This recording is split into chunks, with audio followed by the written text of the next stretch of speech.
আসসালামু আলাইকুম। তো শুরু করতে যাচ্ছি আমরা আরেকটা গুরুত্বপূর্ণ ক্লাস, অ্যাডমিশন ক্লাস। আমরা দেখতে পাচ্ছি যে আজকে আমরা যে চ্যাপ্টারটা পড়বো সেটা হচ্ছে মানব শারীরতত্ত্বের শ্বসন এবং শ্বসন ক্রিয়া। ওকে, সো এটা হচ্ছে, আমি if I am not wrong, এটা হচ্ছে তোমাদের জুলজির 5th চ্যাপ্টার। ওকে, সো চ্যাপ্টারটা আসলে বেশ প্রিসাইজ একটা চ্যাপ্টার, অর্থাৎ এখানে প্রশ্ন আসার মতো জায়গাগুলো খুব ইজিলি বলে দেওয়া সম্ভব। আমরা যেটা প্রথমে দেখতে পাচ্ছি যে সর্বপ্রথম হচ্ছে মানুষের শ্বসনতন্ত্র সম্পর্কে তোমাকে ডিটেলস আইডিয়া থাকা লাগবে, অর্থাৎ ফুসফুস। এখানে সবচেয়ে গুরুত্বপূর্ণ যে অংশটা সেটা হচ্ছে ফুসফুস। ফুসফুস থেকে প্রতি বছর দেখা যায় কি প্রশ্ন আসে, প্রতি বছর না হইলেও একটা বছর গ্যাপ দিলে আরেক বছর আসে, ঠিক আছে। তো ফুসফুস রিলেটেড প্রশ্ন আসেই, পাশাপাশি হচ্ছে ফুসফুস থেকে পর্যন্ত আসার আগে শ্বসনতন্ত্রের আরও কী কী অংশগুলো আছে, একদম নাসা ছিদ্র থেকে শুরু করে বা নাসিকা ছিদ্র থেকে শুরু করে একদম ফুসফুস পর্যন্ত তোমার যে অংশগুলো আছে সেই অংশগুলোর একটু ক্ষুদ্র মানে টুকিটাকি কিছু ডিটেলস, খুব বেশি ডিটেলস না, সো টুকিটাকি কিছু ইনফরমেশন প্লাস হচ্ছে ফুসফুস নিয়ে খুব বেশি ডিটেলস পাওয়া লাগে। সো আমরা একটু আগে বলে রাখলাম। ওকে, সো দেন হচ্ছে যে পাশাপাশি হচ্ছে যে দেন গ্যাসীয় পরিবহন, অর্থাৎ কার্বন ডাইঅক্সাইড এবং অক্সিজেন পরিবহন, অক্সিজেন এবং কার্বন ডাইঅক্সাইড পরিবহন, এবং সেখানে কিভাবে হিমোগ্লোবিন ভালো ভূমিকা পালন করতেছে। সো এইটার একটা আমরা যে সবসময় সৃজনশীলে যে পড়ে আসছি ওই মেকানিজমটা বুঝলে আসলে তুমি আসলে ইনফরমেশনগুলো এখানে অ্যাবজর্ব করা তোমার জন্য ইজি। সো বুঝে পড়ার চেষ্টা করবে, এই জায়গায় আমি তোমাদেরকে অ্যাডভাইস দিব এবং ভাইয়া তোমাদেরকে বুঝাই দিব, সমস্যা নাই। সো একাডেমিক আমি আশা করি তোমরা এখানে এগুলো আগে থেকে অনেক বেশি ভালো পারো। সো একাডেমিকের মতো একদম যে খুব ডিটেলস পড়াবো তা না, কারণ হচ্ছে এটা অ্যাডমিশন ক্লাস, তোমাকে মাথায় রাখতে হবে ইনফরমেশন তোমাকে বুঝে মুখস্থ করতে হবে, দ্যাটস ইট। ওকে, আচ্ছা, তারপরে আসি যে আমার শ্বাসনালীর সমস্যা, অর্থাৎ আমরা যদি একটু বইয়ের দিকে তাকাই, যে বইয়ে আমাদের সাইনোসাইটিস, ওটিটিস মিডিয়া, এগুলো নিয়ে আমাদের হচ্ছে মেইনলি কিছু কমন অবজেক্টিভগুলো আমরা একটু পড়বো, যেগুলো জানা লাগবে। এছাড়া আমরা একজন এক্সরে তুলনা করব, যে একজন যে ধূমপায়ীর এক্সরে এবং একজন অধূমপায়ীর এক্সরের মধ্যে কি কি বেসিক ডিফারেন্স থাকে। অ্যান্ড লাস্ট অফ অল কৃত্রিম শ্বাস প্রশ্বাস নিয়ে 1-2টা লাইন তোমরা বই থেকে দাগানো লাইন পড়ে নিবা, বাট এখান থেকে তেমন একটা মানে প্রশ্ন আসার সম্ভাবনা খুবই কম। আচ্ছা, তো এই হলো ঘটনা মোটমাট। তো তোমার এখানে ইম্পর্টেন্স দিয়ে পড়া লাগবে হচ্ছে শ্বসনতন্ত্রের অংশ, যেখানে ফুসফুসটা অনেক বেশি ইম্পর্টেন্ট দিয়ে পড়তে হবে, পাশাপাশি কার্বন ডাইঅক্সাইড এবং অক্সিজেন পরিবহন সম্পর্কে তোমাকে ডিটেলস আইডিয়া ক্লিয়ার থাকতে হবে, এবং তোমার শ্বাসনালীর যে সমস্যাগুলো, ওটিটিস মিডিয়া, সাইনোসাইটিস, এইগুলো নিয়ে তোমার একটু ভালো আইডিয়া থাকা লাগবে। And then last of all ফুসফুসের এক্সরে নিয়ে একটু একটা চার্ট পড়বা, স্মোকার এবং নন স্মোকারের মধ্যে ডিফারেন্স বেসিক্যালি। সো এগুলোই শ্বসনের শারীরবৃত্ত, মানে অর্থাৎ কিভাবে শ্বসন হচ্ছে বা কেমিক্যাল রেগুলেশন কেমনে হচ্ছে, ফিজিক্যাল রেগুলেশন কেমনে হচ্ছে, এগুলো আসলে ডিটেলসে লাগবে না। তুমি জাস্ট হচ্ছে দাগানো লাইন রিডিং পড়ে সেখান থেকে যা বুঝতেছো, মানে যা মনে রাখতে পারতেছো সেটাই, ঠিক আছে। সো আমি এখানে যেগুলো গোল দিয়ে রাখছি সেগুলো তোমাকে একদম বুঝে টু দ্য পয়েন্ট এবং হচ্ছে যতটুকু ডিটেলস সম্ভব পড়ার চেষ্টা করবা, কারণ এখান থেকে প্রশ্ন আসার সম্ভাবনা বেশি, ঠিক আছে। এমন না যে এখান থেকে আসবে না, আসবে, পড়তে হবে সব কিছুই, কিন্তু একটা জিনিস হচ্ছে কোনটা আমি বেশিক্ষণ সময় দিয়ে পড়বো আর কোনটা আমি বেশিক্ষণ সময় না দিয়ে পড়বো, সেটা হচ্ছে এখানে ডিফারেন্সটা। সো আমরা আশা করি ফার্স্ট অফ অল এরিয়া মার্কিংয়ের যে বিষয়টা আমরা ক্লিয়ার করছি। এখন আমরা চলে আসি সরাসরি চ্যাপ্টারের ডিসকাশনে। ওকে, অলরাইট। আচ্ছা, তো শুরু করি মানুষের শ্বসনতন্ত্র নিয়ে কথাবার্তা। সো মানুষের যে শ্বসনতন্ত্র, সবার আগে শ্বসনতন্ত্রের এত কিছু বলার আগে একটা কথা বলতে হবে, শ্বসন অঙ্গ কাকে বলে। শ্বসন অঙ্গ কিন্তু সবগুলাকে বলে না, শ্বসনতন্ত্রের প্রতিটা অংশকে শ্বসন অঙ্গ বলে না, এটা আমাকে মাথায় রাখতে হবে। শ্বসন অঙ্গ বলে শুধুমাত্র প্রধান যে এইখানের যে বস, তার নাম হচ্ছে ফুসফুস বা লাংস। আমাদের বডিতে লাংস কয়টা আছে? একটা না, দুই পাশে দুইটা, অর্থাৎ এক জোড়া। ডান পাশে একটা ডান পাশে ডান লাংস, বাম পাশে বাম লাংস। তো দুইটা লাংসের মাঝখানে কি আছে? আমাদের হার্ট। ওকে, আচ্ছা, সো যাই হোক, সো লাংস আমাদের কয়টা? লাংস হচ্ছে দুইটা, রাইট লাং, লেফট লাং। এটা হচ্ছে আমাদের শ্বসন অঙ্গ বা রেসপিরেটরি অর্গান, ঠিক আছে। রেসপিরেটরি অর্গান কিন্তু অন্যগুলা না। এখন আমরা শ্বসনতন্ত্রের তো বিভিন্ন অঞ্চল আছে, আমরা এখানে কিছু মানে ডিভিশন দেখতে পারি। আমরা পুরা শ্বসনতন্ত্র বা রেসপিরেটরি ট্র্যাক্ট কে আমরা 3টা অংশে ভাগ করি। এক হচ্ছে তোমার বায়ু গ্রহণ এবং ত্যাগ অঞ্চল, এখানে জাস্ট হচ্ছে বায়ু আসা যাওয়া করবে, ঠিক আছে, জাস্ট এটা এক্সচেঞ্জ এরিয়া। আমি এটাকে বলতে পারি যে এয়ার এক্সচেঞ্জ এরিয়া। সোজা কথা হচ্ছে এখানে বাতাস আসা যাওয়া করবে, এখানে জাস্ট মানে আমি এক্সচেঞ্জ না বলে এখানে আসলে আমি জাস্ট তোমাদের বোঝানোর খাতিরে এই কথাটা লিখতে যাচ্ছি।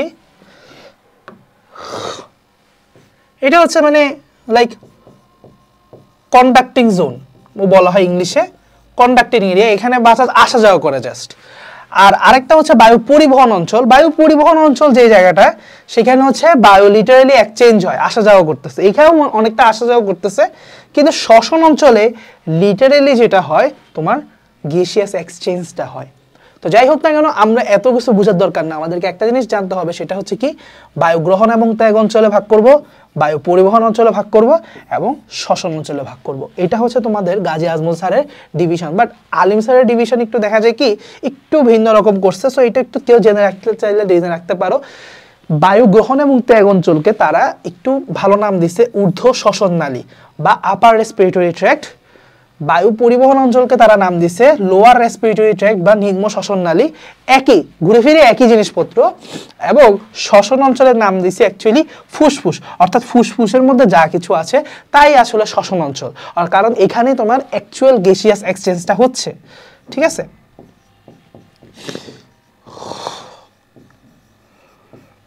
আচ্ছা, তাহলে আমরা তিনটা অঞ্চলের নাম মুখস্থ করে ফেলি। বলো, বায়ু গ্রহণ এবং ত্যাগ অঞ্চল, ঠিক আছে। 1 নম্বর অঞ্চল কি বায়ু গ্রহণ এবং ত্যাগ অঞ্চল, 2 নম্বর অঞ্চল কি বায়ু পরিবহন অঞ্চল এবং 3 নম্বর অঞ্চল কি শ্বসন অঞ্চল। তো তিনটা অঞ্চল মুখস্থ করতে হবে। তাহলে বলে ফেলো তো শ্বসন তন্ত্রকে কয়টা অংশে ভাগ করা হয়? 3টা অংশে মূলত। কি কি? বায়ু গ্রহণ এবং ত্যাগ অঞ্চল, বায়ু পরিবহন অঞ্চল এবং লাস্ট অফ অল কি শ্বসন অঞ্চল, যেটা হচ্ছে আমার ফুসফুস। আচ্ছা, এখন আসো তাহলে এগুলোর মধ্যে আবার কি কি আছে সেটা আমরা ভাগ করি। সো এখন আমরা আসবো হচ্ছে যে আসলে কি কি অংশ আছে, একদম কোন কোন পার্টগুলো আছে সব ভিতরে খোঁচায় খোঁচায় দেখব। সর্বপ্রথম আমি যদি একটু চিন্তা করি যে ধরো তোমার নাক, এইটা হ্যাঁ তোমার নাক, তো নাকের ভিতর দিয়ে নল ভিতরে চলে গেছে। সো আমি এই জিনিসটাকে একটু সোজা করে আঁকার চেষ্টা করি। ধরো এটা তোমার এন্ট্রেন্স, হ্যাঁ, সম্মুখ নাসা ছিদ্র। এটাকে ইংলিশে কি বলবো, ইংলিশটাও জেনে রাখতে হবে, কারণ আমাদের ইদানিং ভর্তি পরীক্ষা দেখা যায় কি আমাদের অনেক সময় ইংলিশ টার্ম দিয়ে প্রশ্ন করে। সো অ্যান্টেরিয়র নস্ট্রিলস, নাসিকা ছিদ্র বা নাসা ছিদ্রর বা নাসা রন্ধ্র, ইংরেজিটা হচ্ছে নস্ট্রিলস। ওকে, অ্যান্টেরিয়র নস্ট্রিলস। পিছনে থাকবে পোস্টেরিয়র নস্ট্রিল, পিছনে আরেকটা ছিদ্র থাকবে, তাই না? সামনে একটা ছিদ্র, পিছনে থাকবে পোস্টেরিয়র নস্ট্রিলস। আচ্ছা, তাইলে মাঝখানে যে গহ্বর দেখতে পাচ্ছি আমরা, তাইলে বলতে পারি না নাসা গহ্বর? হ্যাঁ বলতে পারি, কিন্তু এখানে একটা কিন্তু আছে। সেটা হচ্ছে এই যে পুরো নল, এই নলটার অর্ধেক অংশকে বলবো আমি, সামনের পার্টটাকে বলতে হবে ভেস্টিবিউল, সামনের পার্টটাকে বলতে হবে ভেস্টিবিউল, কারণ সে একটু বিশেষায়িত। আর পরের পার্টটাকে আমি বলতে পারি নাসা গহ্বর বা নাসা গহ্বর, বা এটার ইংলিশ হচ্ছে নেজাল ক্যাভিটি। ওকে, আমি ইংলিশগুলো লিখতেছি, তোমরা বাংলা সহ ব্র্যাকেটে লিখে রাখবা, কারণ বাংলা ইংলিশ দুইটা জানা লাগবে। আমি আগেও বলবো এখনো বলবো, জুলজির ক্ষেত্রে অবশ্যই তোমরা বাংলা ইংলিশ টার্ম দুইটা একসাথে মিলিয়ে পড়ার চেষ্টা করবা, কেননা হচ্ছে অপশানে অনেক সময় ইংলিশটা দেওয়া থাকে, তখন তোমরা চিনতে পারো না। আচ্ছা, সো সম্মুখ নাসা ছিদ্র, পশ্চাৎ নাসা ছিদ্র। সো পশ্চাৎ নাসা ছিদ্রের একটা অপর নাম আছে, সেই অপর নামটা জেনে রাখতে হবে কোয়ানা। সো তোমরা একসাথে এখানে লিখে রাখতে পারো অবলিক দিয়ে কোয়ানা। সো পোস্টেরিয়র নস্ট্রিলস অবলিক পশ্চাৎ নাসারন্ধ্র অবলিক কোয়ানা, ঠিক আছে? এটা খুবই ইম্পর্টেন্ট। পশ্চাৎ নাসারন্ধ্রের অপর নাম কোয়ানা, কয়েকবার বলতাম কিন্তু, পশ্চাৎ নাসারন্ধ্রের অপর নাম কি কোয়ানা। অলরাইট, এরপরে আসো তোমার অ্যান্টেরিয়র নস্ট্রিলের পরে পাইলাম হচ্ছে ভেস্টিবিউল। এটা বিশেষত্ব কি? এখানে অনেক বেশি লোম থাকে। কি থাকে? লোম। ভেস্টিবিউলের একটা বিশেষত্ব বলো, ভেস্টিবিউলের বিশেষত্ব কি? লোম থাকে অনেক। ভেস্টিবিউলের বিশেষত্ব কি? লোম থাকে অনেক। নেজাল ক্যাভিটি বা নাসা গহ্বরের বিশেষত্ব কি বলতে পারবা? এখানে সিলিয়াযুক্ত রোম কোষ পাওয়া যায়, সিলিয়াযুক্ত রোম কোষ, বা আমরা বলতে পারি সিলিয়াযুক্ত কোষ শুধু, প্লাস আরেকটা বিশেষ সেল থাকে যেটার কারণে আমরা ঘ্রাণ পাই, অলফ্যাকশন হয়। অলফ্যাকশন মানে হচ্ছে ঘ্রাণ পাওয়া। সো অলফ্যাক্টরি সেল, অলফ্যাক্টরি কোষ থাকে, অলফ্যাক্টরি কোষ থাকে। তাহলে আমরা ভেস্টিবিউলের বিশেষত্ব হচ্ছে লোম, আর এটা বিশেষত্ব হচ্ছে সিলিয়াযুক্ত কোষ এবং অলফ্যাক্টরি কোষ। এখন সিলিয়া থাকা লোম থাকা দুটার একটা কমন কাজ হচ্ছে সে ময়লাগুলাকে বা জীবাণুগুলাকে সে তাড়া করে দেয়, বের করে দেয়, ঠিক আছে? ঝাড়ু দিয়ে দিয়ে বের করে দেয়। আর লোমের কারণে আরো একটা কাজ আছে, লোমের এখানে আসলে বাতাসটাকে গরম করে, মানে যে বাতাসটা তোমার নাক দিয়ে ঢুকতেছে সেটাকে একটু সিক্ত করে, ওয়েট করে, একটু আর্দ্র করে, প্লাস এটাকে একটু গরম করে, কারণ ঠান্ডা বাতাস ভিতরে ঢুকলে ঝামেলা আছে। সো এটা এই লোমের এখানে একটু ইম্পর্টেন্স আছে। ওকে, সিলিয়ারও ইম্পর্টেন্স আছে সেরকম সিলিয়াও জীবাণুটাকে বের করে দেয়। আচ্ছা, তাহলে আমরা মোটামুটি এইটুকু পার্ট ক্লিয়ার। সম্মুখ নাসা ছিদ্র, ভেস্টিবিউল, নাসা গহ্বর, পশ্চা নাসারন্ধ্র। এখন এরপরে আমরা চলে যাব আরেকটা টিউবের মধ্যে। সেই টিউবের নাম হচ্ছে নাসাগলবিল। সেই টিউবের নাম কি? নাসাগলবিলের উপরে থাকে মুখগলবিল। ঠিক আছে, ওরোফেরিংস না, আমি একটু ভুল বলতেছি, সরি, নাসাগলবিলটা উপরে থাকে। নাসাগলবিল এরপরে হচ্ছে কার সাথে লাগে জানো? মুখগলবিলের সাথে, কারণ এখানে একটু পরে মুখছিদ্র শুরু হয়েছে, মুখছিদ্র এখানে, মুখগলবিল এখানে। ঠিক আছে, সো মুখগলবিল, নাসাগলবিল, এরপরে মুখগলবিলের সাথে মিলিত হইল। মুখগলবিলটা এরপরে হচ্ছে তোমার, মুখগলবিলটা এখানে লেখে নাই, কারণ হচ্ছে মুখগলবিলটা হচ্ছে পরিপাকতন্ত্রের অংশ। যদিও মুখগলবিল দিয়ে বায়ু যাচ্ছে, ঠিক আছে, বাট এটা শ্বসনতন্ত্রের অংশ না। সো এটা মাথায় রাখতে হবে। মুখগলবিল কিসের অংশ? পরিপাকতন্ত্রের অংশ। আচ্ছা, মুখগলবিল গেল। মুখগলবিলটা হচ্ছে এরপরে কোথায় যাবে? ষড়যন্ত্রের মধ্যে। এটা হচ্ছে ষড়যন্ত্র। ঠিক আছে, এটা হচ্ছে কালো যেটা করতেছে সেটা হচ্ছে ষড়যন্ত্র। ঠিক আছে, ষড়যন্ত্র বা ল্যারিংস, এটার ইংলিশটাও জানতে হবে আমাদেরকে। ঠিক আছে, ল্যারিংস। আচ্ছা, তাহলে আমরা এগুলো পড়লাম। এখানে আসলে কম দিছে, এটা আমার পড়ার দরকার নাই, এটা আমার মোটেও পড়ার দরকার নাই। নাম জানছে, ঊর্ধ্ব শ্বাসনালী বলতে পারি। এরপরে ল্যারিংসের পরের অংশটা আমরা জানি, বায়ু পরিবহন অঞ্চল কোথা থেকে শুরু হবে? শ্বাসনালী থেকে শুরু হবে, ট্রাকিয়া থেকে শুরু হবে। পরিবহন অঞ্চল শব্দের মধ্যে আছে পরিবহন। পরিবহন কোন একটা শক্ত নালীর মধ্যে দিয়ে তো পরিবহন হবে। সেই শক্ত নালীটার নাম কি? শ্বাস নিয়ে কথা বলতেছি, তাই না? শ্বাসনালী থেকেই পরিবহন শুরু। বায়ু পরিবহন অঞ্চল শুরু কোথা থেকে? সবাই বলো, শ্বাসনালী থেকে। সো শ্বাসনালী ইংলিশে হচ্ছে ট্রাকিয়া। শ্বাসনালী এরপর কোথায় বিভক্ত হয়? তোমরা কি নিয়ে চিন্তা করো? এটা যদি একটা ট্রাকিয়া হয়, ট্রাকিয়াকে আমরা সবসময় দেখছি লাংসে যাওয়ার আগে দুইটা ব্রঙ্কাসে বিভক্ত হয়ে যায়, তাই না? ব্রঙ্কাসে বিভক্ত হয়। ব্রঙ্কাসের বহু বচন হচ্ছে ব্রঙ্কি। ঠিক আছে, ব্রঙ্কি। আর ব্রঙ্কাস হচ্ছে এক বচন। আচ্ছা, সো ব্রঙ্কাসের পরে এরপরে আসলে ব্রঙ্কাস আসলে আরো অনেক ভাগে ভাগ হয়। তোমার একটু পরে আমরা দেখব শ্বসন বৃক্ষ সম্পর্কে একটু আমরা আইডিয়া নিব। সো আমরা অ্যাকচুয়ালি পরিবহন অঞ্চল বলতে ব্রঙ্কাসের মধ্যে বা ব্রঙ্কির মধ্যে আমরা সীমাবদ্ধ থাকি। মানে আরো যে ভাগটা হয় সেই ভাগটাকে আমরা আসলে বায়ু পরিবহন অঞ্চলে রাখি না, এটাকে আমরা শ্বসন অঞ্চলে নিয়ে যাই। কারণ শ্বসন বৃক্ষ এটা হচ্ছে শ্বসন অঞ্চলের অংশ। অর্থাৎ ব্রঙ্কাস এরপর আরো অনেকগুলা ভাগে ভাগ হয়। Primary bronchus, secondary bronchus, tertiary bronchus, এরকম করে আরো ভাগ হতে থাকে। ব্রঙ্কাসে ভাগ শেষ হওয়ার পরে এরপর ব্রঙ্কিউল শুরু হয়। অর্থাৎ ব্রঙ্কিউল এরকম আগে ভাগ হইতে হইতে অ্যালভিউলাসে পৌঁছায়, অর্থাৎ তোমার ফুসফুস গঠন করে ফেলে। সো অর্থাৎ আমি বলতে পারি যে পুরো শ্বসন বৃক্ষটা ব্রঙ্কাস বাদ দিয়ে, প্রাইমারি ব্রঙ্কাস বা একদম প্রিন্সিপাল ব্রঙ্কাস এটা বাদ দিয়ে বাদ বাকি যে শ্বসন বৃক্ষের পুরো অংশটাই হচ্ছে শ্বসন অঞ্চলের অন্তর্ভুক্ত। ঠিক আছে, এই জিনিসটা ক্লিয়ার থাকলে হবে। মূলত থাকে হচ্ছে ফুসফুস আর হচ্ছে শ্বসন বৃক্ষের অংশগুলো। তো শ্বসন বৃক্ষের মধ্যে কি কি অঞ্চল আছে? শ্বসন বৃক্ষের কোন অংশগুলো এখানে অ্যাকচুয়ালি পাচ্ছ? এই অংশগুলা। ঠিক আছে, এটা একটু পরে দেখবো, তুমি এখান থেকে পড়ো বা একটু পরে পেজ থেকে পড়ো, কোনো সমস্যা নেই, একই জিনিস। শ্বসন বৃক্ষের মধ্যে এগুলোই আসতেছে ঘুরে ফিরে। ঠিক আছে, তো শ্বসন বৃক্ষের মধ্যে কি কি আসতেছে? শ্বসন ব্রঙ্কিউল। শ্বসন বৃক্ষ শুরুটা কি দিয়ে? শ্বসন ব্রঙ্কিউল দিয়ে। ঠিক আছে, অন্য ব্রঙ্কিউল না, এটা আমি এখনই ক্লিয়ার করলাম, একটু পরে আর একটু দেখবা, পেজ লাগবে। শ্বসন ব্রঙ্কিউল, এরপরে এলভিওলার নালী, এট্রিয়াম, এলভিওলার থলি, এলভিওলাস। এই সিরিয়ালটা কিন্তু ঠিক থাকা লাগে। সিরিয়ালটা ঠিক না রাখলে দেখবা যে একটা প্রশ্ন আসে যে কিসের পর কি আসে। একটা সিরিয়াল তোমাকে ঠিক রাখতে হয়। তাহলে সিরিয়াল যদি ঠিক রাখতো তাহলে কেমনে রাখবো? ভাইয়া যেটা মনে রাখি, ভাইয়া হচ্ছে মেডিকেলে যখন পড়তাম, ভাইয়া তো এগুলো ইংলিশ পড়তাম। সো ইংলিশ যেটা হইতো যে নালীর ইংরেজি হচ্ছে ডাক্ট, এলভিউলার ডাক্ট, এট্রিয়ামের ইংলিশটা এট্রিয়ামি। ঠিক আছে না, এলভিউলার ডাক্ট, তারপর হচ্ছে এট্রিয়াম, এলভিউলার থলির ইংরেজি হচ্ছে এলভিউলার স্যাক, আর অ্যালভিওলাস। তো আমি যেমন মনে রাখতাম যে শ্বসন অঞ্চলের মধ্যে বা শ্বসন বৃক্ষ বা ব্রঙ্কিয়াল ট্রি, এটা আমার যেহেতু এখানে কোথা থেকে শুরু হইলো, রেসপিরেটরি ব্রঙ্কিউল বা শ্বসন ব্রঙ্কিউল থেকে। ভালো কথা, শুরু হয়েছে, আমার প্রবলেম নাই। এরপর একটা মনে রাখতে সমস্যা যেহেতু হয়, আমি মনে রাখতাম একটা দাসের কথা। দাস দিয়ে কি? Duct, atrium, sac. তাহলে এট্রিও অ্যালভিওলার ডাক্ট, এট্রিয়াম, স্যাক, আমার এই সিরিয়ালটা মনে থাকতো। সো ডাক্ট মানে নালী, স্যাক মানে থলি।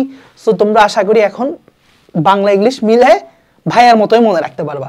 আচ্ছা, তাহলে এমন লাস্ট অফ অল হচ্ছে তোমার এই অ্যালভিওলাস থলিটা। ওকে, তাহলে শ্বসন বৃক্ষের অংশগুলো আমরা সিরিয়ালি মনে রাখতে পারলাম।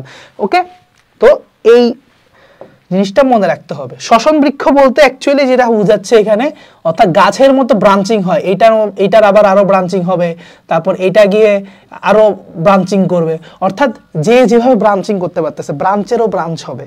সো এইভাবে করে একটা শ্বসন বৃক্ষ গঠন করে। ওকে,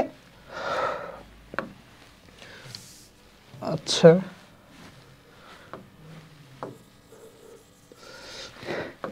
এইটা খুব ইম্পর্টেন্ট, শ্বসনতন্ত্রের প্রধান অঙ্গসমূহের কাজ। তো অঙ্গ বলতে এখানে সবগুলোকে অঙ্গ বুঝাইছে, কিন্তু শ্বসনতন্ত্রের অঙ্গগুলোকে আমরা সবগুলোকে শ্বসন অঙ্গ বলি না, শ্বসন অঙ্গ একটাই। কি বললাম আবার বলো, সবাই রিপিট করো, শ্বসন অঙ্গকে ফুসফুস।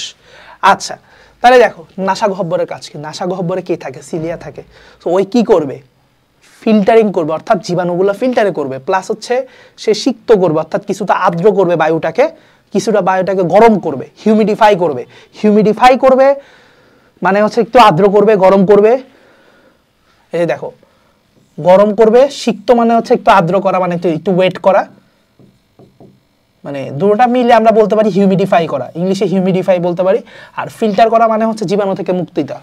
সো এইগুলোই করতেছে। মুখগলবিলের কাজ কি? মুখগলবিলের কাজ এখানে আসলে জাস্ট একটা কন্ডাক্টর বা প্যাসেজওয়ে হিসেবে কাজ করতেছে। মানে কন্ডাক্টর বা প্যাসেজওয়ে মানে এখানে যে বায়ু আসা যাওয়া করতেছে, নাথিং এলস, এর কোনো আর কোনো কাজ নাই। মুখগলবিল না বলে এখানে নাসাগলবিল ইনক্লুড করা উচিত ছিল, কারণ হচ্ছে মুখগলবিল শ্বসন অঙ্গের অংশ না। এটা নিয়ে আসলে ডিবেট আছে এবং এটা নিয়ে আসলে ঝামেলা আছে। তোমরা সবচেয়ে গ্রহণযোগ্যটাই মনে রাখবা, নাসাগলবিলকে অন্তর্ভুক্ত করা হয়, মুখগলবিলকে অন্তর্ভুক্ত করা হয় না, যেহেতু সেটা পরিপাকতন্ত্রের অংশ, সেটাকে পরিপাকে রাখা হয়।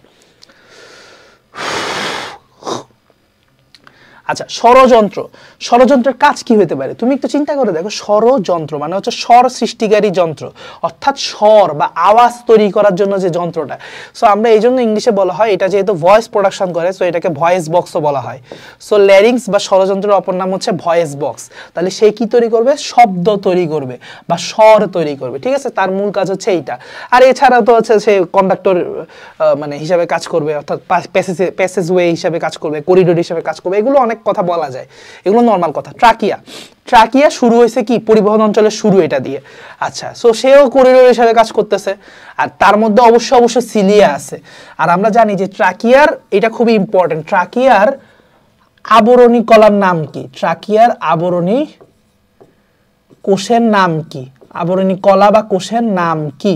এপিথেলিয়াল কোষের নাম কি? মনে রাখবা, সিওডোস্ট্রেটিফাইড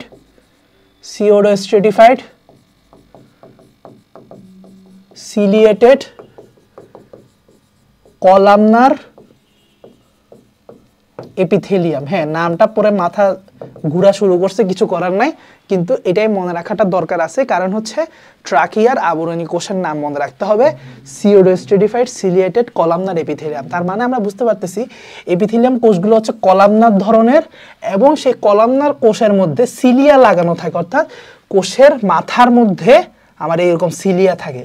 কোষের মাথার মধ্যে, এটা ধরো কোষ, এই কোষের মাথার মধ্যে সিলিয়া লাগানো থাকে। ওকে, বুঝতে পারতেছো তো? আশা করি বুঝতে পারতেছো। কোষগুলো দেখতে কিরকম? কলামনার টাইপ, ঠিক আছে, কলামনের মতো। তোমরা আশা করি এগুলো মনে আছে, এপিথেলিয়াম না থাকলেও কিছু করার নাই। কলামনার এপিথেলিয়াম আছে, সিম্পল এপিথেলিয়াম আছে, স্কোয়ামাস এপিথেলিয়াম আছে, কলামনার এপিথেলিয়াম আছে, কিউবয়েডাল এপিথেলিয়াম আছে। সো এটার মধ্যে টাইপ কোনটা? কলামনার টাইপ এটা। আচ্ছা, সো এই সিলিয়া থাকা মানে ট্রাকিয়া যেহেতু সিলিয়েটেড কলামনার এপিথেলিয়াম আছে, সিওডোস্ট্রেটিফাইড মানে হচ্ছে যে এক স্তরে সজ্জিত, কিন্তু দেখতে মনে হয় যে বহু স্তরে সজ্জিত। আচ্ছা, এই হলো ঘটনা। ডায়াফ্রামকে কোন কারণে এখানে অংশ হিসেবে রাখছে আমি জানি না, বাট হ্যাঁ, ডায়াফ্রাম আসলে শ্বসনতন্ত্রের খুব গুরুত্বপূর্ণ একটা অঙ্গ। সো ডায়াফ্রামের কাজ হচ্ছে মূলত ডায়াফ্রামের আপ অ্যান্ড ডাউন, অর্থাৎ ডায়াফ্রাম সংকোচন প্রসারণের মাধ্যমে আসলে আমার শ্বাস প্রশ্বাস রেগুলেশন হচ্ছে। ডায়াফ্রাম যখন আমি এখানে, আচ্ছা এখানে না একটু পরে বলবো, এখানে ডায়াফ্রামের কাজ আমি আপাতত এখানে বলবো না। ব্রঙ্কাই, সেও বায়ু ফিল্টার করে, কারণ মনে রাখবা ট্রাকিয়ার পর থেকে সবারই প্রায় সিলিয়া আছে। তো সিলিয়া থাকা মানে হচ্ছে যে বহিরাগত বস্তুকে আটকাই দিয়ে সে বহিষ্কার করা, বায়ু ফিল্টারিং করা, তো সবই ঘুরে ফিরে একই কথা। আচ্ছা, অ্যালভিওলাইট এখানে ইম্পর্টেন্ট, খুবই খুবই ইম্পর্টেন্ট, কারণ অ্যালভিওলাস হচ্ছে ফুসফুসের কার্যকরী একক। শুধুমাত্র কার্যকরী না, গঠন এবং কার্যকরী একক, সত্যি কথা বলতে গেলে। ওকে, সো এটা মাথার মধ্যে রাখতে হবে। ফুসফুস কি প্রধান শ্বসন অঙ্গ, প্রধান শ্বসন অঙ্গ বা যদি বলে শ্বসন অঙ্গ, তো সেটাও আসলে বোঝাচ্ছে ফুসফুস, ঠিক আছে। আচ্ছা, প্লুরা বা প্লিউরা যাই বলি, প্লিউরা কি? প্লিউরা হচ্ছে ফুসফুসের আবরণ, কাভারিং, কাভারিং বা আবরণ, কাভারিং অফ লাংস, লাংসের আবরণের নাম হচ্ছে প্লুরা। বলতো হার্টের কাভারিং এর নাম কি বা আবরণের নাম কি? পেরিকার্ডিয়াম। ওকে, আচ্ছা, সো এটা প্লুরা। সো প্লুরাটা কি করবে? অবশ্যই বহিঃপৃষ্ঠকে রক্ষা করবে, প্রকোষ্ঠে বিভক্ত করবে, পিচ্ছিল করবে। পিচ্ছিল কেন করবে? কারণ হচ্ছে যে প্লুরার মধ্যে একটা ফ্লুইড থাকে, প্লুরাল ফ্লুইড, সো ওই জন্য সে পিচ্ছিল করবে। আচ্ছা, যাই হোক, আমরা আসি এখন নাসাগহ্বর। নাসাগহ্বর আমরা বলছি, নাসাগহ্বরে থাকবে অলফ্যাক্টরি কোষ এবং সিলিয়াযুক্ত কোষ এবং মিউকাস কোষ। হ্যাঁ, এটা আমি একটু মিস করছি, সিলিয়াযুক্ত এবং মিউকাস কোষ। মিউকাস কোষ কেন? মিউকাস কোষ এই যে নাকের মধ্যে যে সর্দি হয়, সরি টু সে, এগুলো কিন্তু মিউকাস, ঠিক আছে। সো যখন আমাদের কোনো ইনফেকশন হয় বা আমাদের ব্যাকটেরিয়া আক্রমণ করলো, তখন কি হয়? বেশি বেশি মিউকাস নিঃসরণ হয়, সেটা আমাদের কফ সর্দি হিসেবে যায় আর কি। ওকে, সো এখন ঠান্ডা সিজন, এখন আমাদের সময় যা হইতেছে আর কি। ওকে, সো এটার জন্য কারণ হচ্ছে মিউকাস কোষ, কারণ অনেক বেশি মিউকাস সিক্রেশন করা শুরু করে দেয় তোমার যখন এই নাকটা ইনফেক্টেড থাকে ব্যাকটেরিয়া বা ইয়ার কারণে। শীতকালে এটা বেশি হয়। আচ্ছা, তাহলে অলফ্যাক্টরি কোষের কাজ হচ্ছে ঘ্রাণ উদ্দীপনা গ্রহণ করা, সিলিয়ার কাজ হচ্ছে ওই জীবাণু আটকে দেওয়া, ফিল্টারিং করা যায় বলো।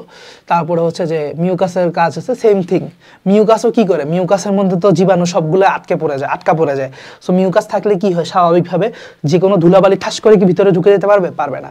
সো মিউকাসের কাজ এবং সিলিয়ার কাজ কাছাকাছি এই জায়গায়, এই জন্য মিউকাস কোষ মিউকাস ক্ষরণ করবে। আচ্ছা, তারপরে আসি ল্যারিংস বা ভয়েস বক্স। আচ্ছা, এই ভয়েস বক্সের গঠনটা খুবই ইম্পর্ট্যান্ট।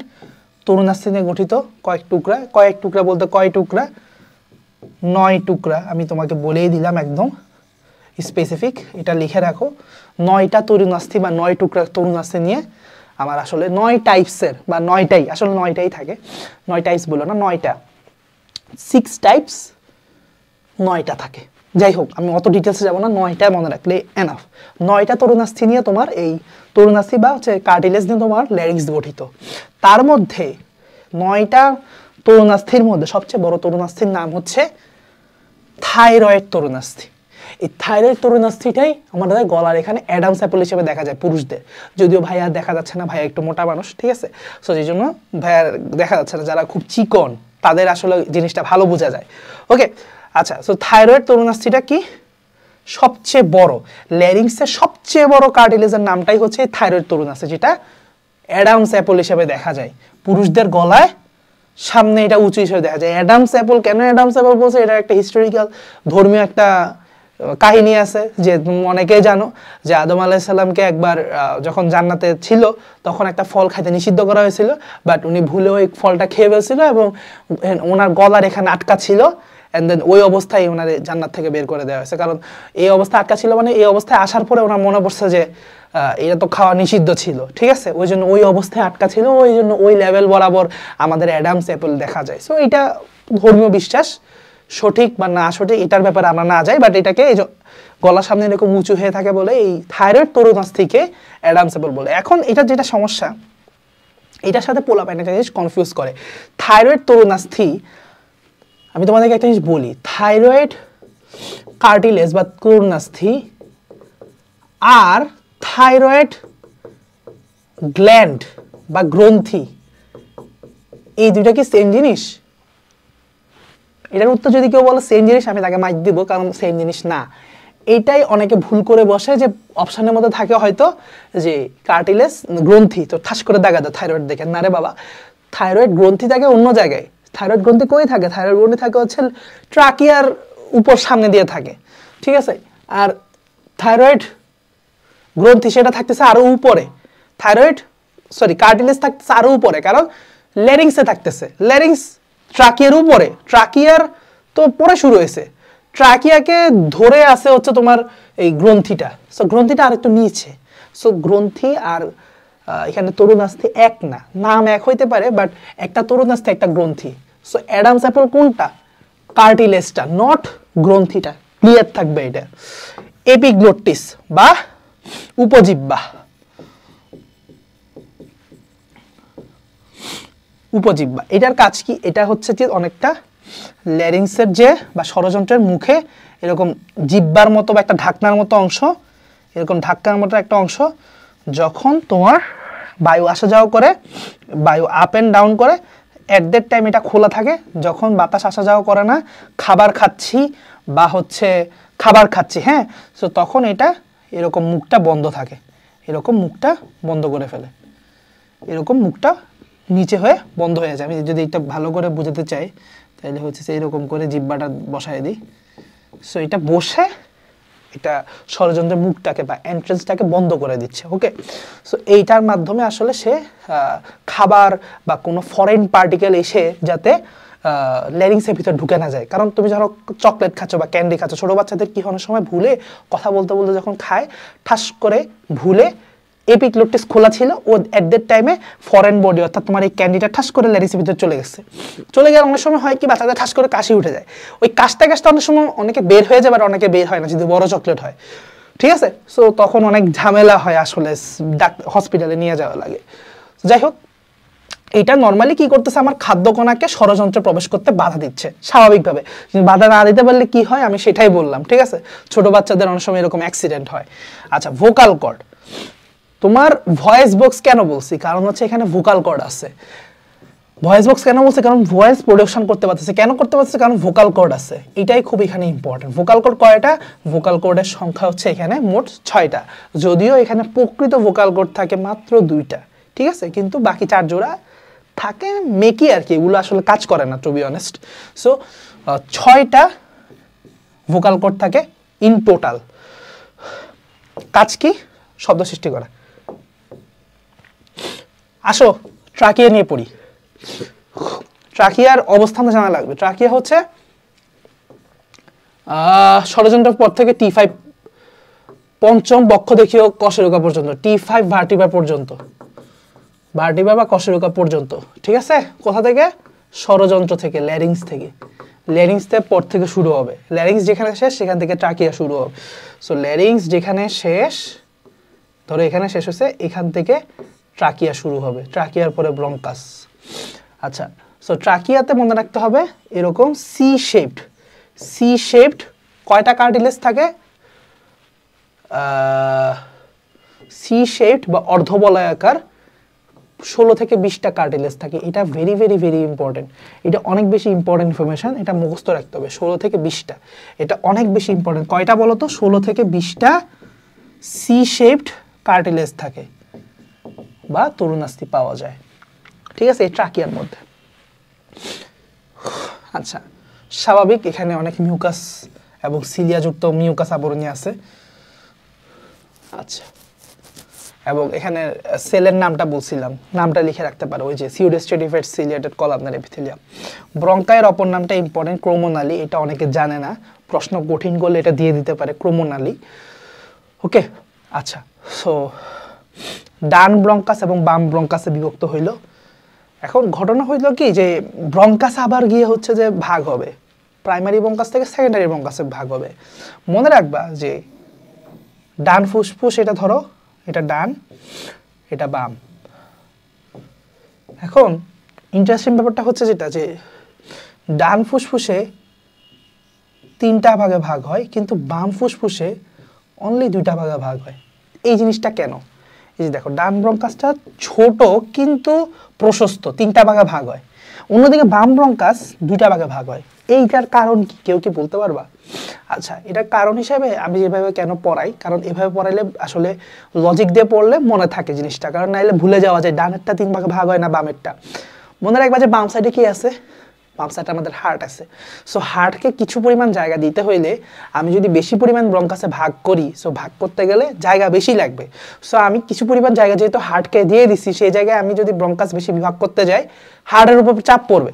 সো ওইটা আল্লাহ তাআলা খুব ভেরি গুড প্ল্যানার। সো উনি যেটা করছে যে বাম পাশে যেহেতু হার্ট আছে ওই পাশে আমি বেশি মানে ভাগ করে নেয় ব্রঙ্কাসটাকে, দুইটা ভাগে ভাগ করছে। ইভেন মজার ব্যাপারটা কি জানো তোমরা, যে ফুসফুসটাকে 3টা খণ্ডে ভাগ করা যায়। খণ্ড বলতে হচ্ছে লোব। বলো তো ফুসফুসের খণ্ড বা লোব। এখন মজার ব্যাপার হচ্ছে কি, ডান দিকে খণ্ড থাকে 3টা এবং বাম দিকে খণ্ড থাকে হচ্ছে অনলি 2টা। তার মানে প্রতিটা আলাদা আলাদা খণ্ডে এই একটা খণ্ড উপরের খণ্ড নিচের খণ্ড, একটা খণ্ডে চলে যায় ব্রঙ্কাসের একটা অংশ, মানে ব্রঙ্কাসের খণ্ডিত পার্ট। সো এটা হচ্ছে সেকেন্ডারি ব্রঙ্কাস, বেসিক্যালি একটু পরে আমরা পড়বো। এটা সেকেন্ডারি ব্রঙ্কাস, একটা সেকেন্ডারি ব্রঙ্কাস চলে গেছে একটা লোবে বা একটা খণ্ডে, আরেকটা সেকেন্ডারি ব্রঙ্কাস চলে গেছে আরেকটা লোবে, ঠিক আছে। সো এখানে প্রতিটা, এখানে আবার 3টা ভাগ ভাগ হয়েছে। সো প্রতিটা সেকেন্ডারি ব্রঙ্কাস কই গেছে আবার বলো তো, প্রতিটা লোবে গেছে। অর্থাৎ এখানে 3টা অংশ, একটা 2টা 3টা, আর এখানে একটা 2টা। বাম ফুসফুসের এজন্য লোব কয়টা বলো তো? বাম ফুসফুসের লোব 2টা। কেন? কারণ হচ্ছে আল্লাহ তাআলা জানে বাম ফুসফুসের লোব বেশি দিলে জায়গা বেশি খেয়ে ফেলবে, হার্টের উপর চাপ পড়বে, হার্টকে জায়গা থাকবে না। সো হার্টকে যেহেতু জায়গা দিতে হবে বাম পাশে, তাই বাম পাশে লোব 2টা করে দিছে, ব্রঙ্কাসও 2টা করে দিছে। অর্থাৎ ব্রঙ্কাসের যে খণ্ডিত অংশ মানে সেকেন্ডারি ব্রঙ্কাস 2টা করে দিছে। আর ডান সাইডে যেহেতু কেউ নাই, ফ্রি, খণ্ড 3টা, লোব 3টা এবং সেকেন্ডারি ব্রঙ্কাসও 3টা, 3 ভাগে বিভক্ত। তাই ব্রঙ্কাসও 3 ভাগে বিভক্ত, আমি যদি একটু সহজভাবে বলি, ঠিক আছে। ব্রঙ্কিউল, ব্রঙ্কিউল হচ্ছে কি, মানে ব্রঙ্কাস আরো ডান বামে যাওয়ার পরে আরো অনেকভাবে ভাগ হয়। সো ব্রঙ্কিউল 2 ধরনের, একটা হচ্ছে প্রান্তীয় ব্রঙ্কিউল, একটা হচ্ছে শ্বসন ব্রঙ্কিউল। সো প্রান্তীয়টা আগে থাকে, শ্বসন ব্রঙ্কিউলটা পরে থাকে। শ্বসন ব্রঙ্কিউল থেকে তো শ্বসন অঞ্চল শুরু হয়ে যায়। প্রান্তীয় ব্রঙ্কিউলটা হচ্ছে বায়ু পরিবহন অঞ্চলের অংশ, মূলত বলা যায় ওটুক পর্যন্ত বায়ু পরিবহন অঞ্চলের অংশ। আসো ফুসফুস নিয়ে পড়ি শেষমেশ। ফুসফুস, সো ফুসফুস হচ্ছে থাকবে কয়টা? 2টা, 2 পাশে, ডানে বামে। আবরণী নাম কি? প্লুরাল পর্দা। এটা কিরকম? দ্বিস্তরী। বাইরের স্তরটাকে কি বলে? Parietal pleura. ভিতরের স্তরটাকে কি বলে? ভিসেরাল প্লুরা, ঠিক আছে। সো ভিসেরা মানে হচ্ছে অঙ্গ, অঙ্গের সাথে যেটা লেগে থাকে ভিতরের দিকে থাকে যেটা, সেটাই হচ্ছে কি ভিসেরাল প্লুরা। এরপরে দেখো বাইরেরটা হচ্ছে প্যারাইটাল প্লুরা। সো বাইরের স্তর এবং ভিতরের স্তরের মাঝখানে থাকে একটা ফ্লুইড যেটার নাম হচ্ছে সেরাস ফ্লুইড বা প্লুরাল ফ্লুইডও বলা হয় বা প্লুরাল রসও বলা হয়। সেরাস ফ্লুইডটা বেশি কমন, সো সেরাস ফ্লুইড মনে রাখতে হবে। এটা কি করে? এটা তোমাকে ফুসফুসকে বাইরে থেকে রক্ষা করে, ঘর্ষণের হাত থেকে রক্ষা করে এবং খুব কম এফোর্টে ফুসফুসের সাথে পাম্প করতে পারে। পাম্প না, অ্যাকচুয়ালি সংকোচ, মানে কি বলবো, এক্সপান্ড হইতে পারে, ঠিক আছে। কারণ ফুসফুসে বাতাস আসলে তো এক্সপান্ড হবে, তো খুব সহজে যাতে এক্সপান্ড হইতে পারে। আচ্ছা, তারপরে দেখো ওজন। ওজন একটু জাস্ট পড়ে রাখবা, ওজনটাতে ইম্পর্টেন্ট না। হাইলাম, হাইলামটা ইম্পর্টেন্ট। হাইলামটা হচ্ছে ফুসফুসের ছিদ্রপথ, মানে ওপেনিং। সোজা কথা হচ্ছে হাইলামটা কি? ওপেনিং। আমি তোমাদেরকে ইজি করে বলি, হাইলামটা হচ্ছে একটা ওপেনিং, লাংসের ওপেনিং। এই যে ধরো একটা লাংস আমি পড়তেছি, এই লাংসের ভিতরে যে ব্রঙ্কাস ঢুকবে, ঠিক আছে না। সো এই যে এই ওপেনিংটা, এটার নামই হচ্ছে হাইলাম। তো প্রতিটা ফুসফুসের যে স্থান দিয়ে তোমার ব্রঙ্কাস বা ব্রঙ্কি, রক্তনালী, লসিকানালী ইত্যাদি যা কিছু আছে প্রবেশ করতেছে, nerve, blood vessels, bronchus etcetera যা প্রবেশ করতেছে সবই হচ্ছে এই হাইলাম, যে ওপেনিং দিয়ে প্রবেশ করতেছে। লোব, আমি একটু আগে পড়াইছি ডান ফুসফুসের 3টা লোব, বাম ফুসফুসের 2টা লোব। কেন? একটু ব্যাখ্যা করে পড়াইছি যাতে মনে থাকে। এখন মনে রাখবা যে ধরো এটা ধরো ডান, এটা ধরো বাম, ডান বাম। দেখো একটা হিসাব মনে রাখো, 5 2 3 4 4। অর্থাৎ এই প্রতিটা লোব আবার সেগমেন্টে ভাগ হয়, ঠিক আছে। আমরা পুরো একটা ফুসফুসকে আমরা যখন ভাগ করব তখন লোবে ভাগ করি। প্রথমে ভাগ করলাম লোবে, ডানে 3টা বামে দুইটা। এরপরে লোবকে যখন ভাগ করব তারপরে আসবে সেগমেন্ট। ঠিক আছে, আমরা এখন ভাগ করতেছি সেগমেন্ট। ডান ফুসফুসে এই নিয়মটা মনে রাখবা 5 2 3, অর্থাৎ উপরের লোব 5টা সেগমেন্টে ভাগ হয়, মাঝখানেরটা 2টা, শেষেরটা 3টা, 5 2 3। অ্যান্ড বামেরটা হয় উপরেরটাও 4টা সেগমেন্টে, নিচেরটা 4টা সেগমেন্টে। তার মানে এখানে থাকে 10টা সেগমেন্ট, ডান ফুসফুসে সেগমেন্ট 10টা, বাম ফুসফুসে 8টা সেগমেন্ট। এটাই বলছে যে ডান ফুসফুসে 10টা এবং বাম ফুসফুসে 8টা সেগমেন্ট থাকে। সো এটা মুখস্থ রাখতে হবে। আগের বইয়ে একটা ভুল ছিল, 8টা এবং 10টার কথা বলছে, লোবিউল থাকে না। লোব ফার্স্টে সেগমেন্টে ভাগ হয়, এরপরে লোবিউলে বিভক্ত হয়। লোবিউলের সংখ্যা যদি জিজ্ঞেস করে এটা বলতে হবে অসংখ্য, কারণ লোবিউলের সংখ্যা আজ পর্যন্ত বের করে না সায়েন্টিস্টরা, কারণ এটার মানটা হচ্ছে ভেরিয়েবল, এটা কোনো ফিক্স না, সেগমেন্টের মতো এটা ফিক্স না। আচ্ছা, সো প্রতিটা সেগমেন্ট অসংখ্য লোবিউলে বিভক্ত। সেই কথাটা কি অসংখ্য, এটা কোনো ফিক্স না। লোবিউলগুলোকে কার্যকরী একক বলছে। এখন ঝামেলা হচ্ছে কি, এইটার কারণে পোলাপাইন আমাকে প্রশ্ন করে, ভাইয়া প্রশ্নে যদি লোবিউলও থাকে, ফুসফুস মানে অ্যালভিউলাস থাকে, তখন কোনটা অ্যান্সার করো? মনে রাখবা, চুজ দ্য বেস্ট অপশন। যদি অ্যালভিউলাস থাকে, অ্যালভিউলাস অবশ্যই কার্যকরী একক, তাকে আমাকে দাগাইতে হবে। যদি কোনো কারণে অ্যালভিউলাস অপশানে না থাকে, তখনই আমাকে দাগাইতে হবে লোবিউলগুলো ফুসফুসের কার্যকরী একক। ঠিক আছে, ক্লিয়ার আশা করি। অপশান দেখে তোমাকে দাগাইতে হবে। 2টা থাকলে তখন তোমাকে অ্যালভিউলাস দাগাইতে হবে। লোবিউলও থাকলো আবার অ্যালভিউলাসও থাকলো, তখন কোনটা দাগাবা? তখন অবশ্যই দাগাইতে হবে অ্যালভিউলাস, অ্যালভিউলার নালী। আচ্ছা, এগুলো খুবই বাজে ইনফরমেশন, আমার দরকার নেই। ব্রঙ্কিয়াল ট্রি, এগুলো একটা রিডিং দাও, এগুলো আসলে দরকার নেই। এইটা তোমাদেরকে একটু দেখাই দিই, জাস্ট কিসের পর কি আসে এটা বোঝার জন্য। এখানে খুব সুন্দরভাবে আমি ছবিটা, যেহেতু আমি আঁকতে পারতেছিলাম না, তোমাদের জন্য এখানে একটা আইডিয়া আছে যে ব্রঙ্কিয়াল ট্রি কেন আমরা কথাটা বলি। প্রথমে ট্রাকিয়া ছিল, ট্রাকিয়াতে 16 থেকে 20টা সি শেপড কার্টিলেজ ছিল। সেখান থেকে তোমার প্রাইমারি ব্রঙ্কাস, 2টা প্রধান ব্রঙ্কাসে ভাগ হইলো, ডান দিকে একটা বাম দিকে একটা। দেন আমরা দেখছি সেকেন্ডারি ব্রঙ্কাসে ভাগ হয়, অর্থাৎ বাম দিকে হচ্ছে 3টা, সরি ডান দিকে 3টা আর বাম দিকে হচ্ছে 1টা 2টা। ঠিক আছে, 2টা ভাগ হইলো।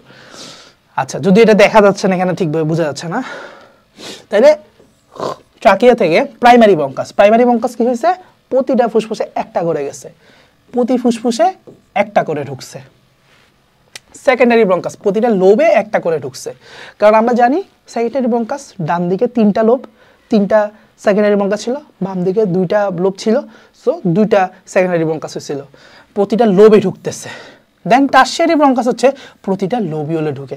যদিও ইনফরমেশনটা আমি সত্যি কথা বলতে গেলে বলবো এটা ভুল আছে তোমাদের লেভেলে, এটা তোমরা আপার লেভেলে গেলে দেখবে এখানে আরও ডিভিশন আছে, দরকার নাই, তোমরা এটাই মাথায় রাখতে পারো, টারশিয়ারি ব্রঙ্কাসটা হচ্ছে প্রতিটা লোবিউলে ঢুকে। যাই হোক, তারপরে দেখো এখান থেকে হচ্ছে আসল কাহিনী শুরু, মানে ব্রঙ্কাস শেষ, 3টা bronchus, primary bronchus, secondary bronchus, tertiary bronchus, তোমাদের লেভেল পর্যন্ত এটাই একদম ইজি। প্রাইমারি, সেকেন্ডারি, টারশিয়ারি গেল তো ব্রঙ্কাস শেষ। ব্রঙ্কিউল কয় ধরনের? প্রান্তীয় আর শ্বসন, তাই না? সো প্রান্তীয় ব্রঙ্কিউল পর্যন্ত হচ্ছে তোমার ওই কি ছিল বলো তো, বায়ু পরিবহন অঞ্চল। এখন আশা করি ক্লিয়ার হচ্ছে জিনিসগুলা। তোমরা যদি প্রথম দিকে তোমাদের একটু প্রবলেমও থাকতো, এখন আশা করি ক্লিয়ার। বায়ু পরিবহন অঞ্চল হচ্ছে এতটুকু পর্যন্ত। এই যে তোমার শ্বসন ব্রঙ্কিউল থেকে শুরু করে শ্বসন বৃক্ষের পুরা পার্টটাই, ডাট, এট্রিয়াম, সেক, ডাস, অ্যালভিওলাই বা অ্যালভিওলাস, পুরাটা পার্ট হচ্ছে তোমার ওই যে শ্বসন অঞ্চল, বা আমরা বলতে পারি শ্বসন বৃক্ষ, কারণ শ্বসন বৃক্ষটাই আসলে শ্বসন অঞ্চলের অন্তর্ভুক্ত। ঠিক আছে,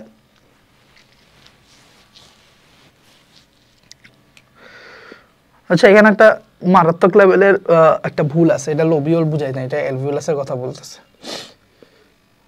লোবিউল বলতে পুরাটা জিনিসটা বুঝাইছে মনে হয়।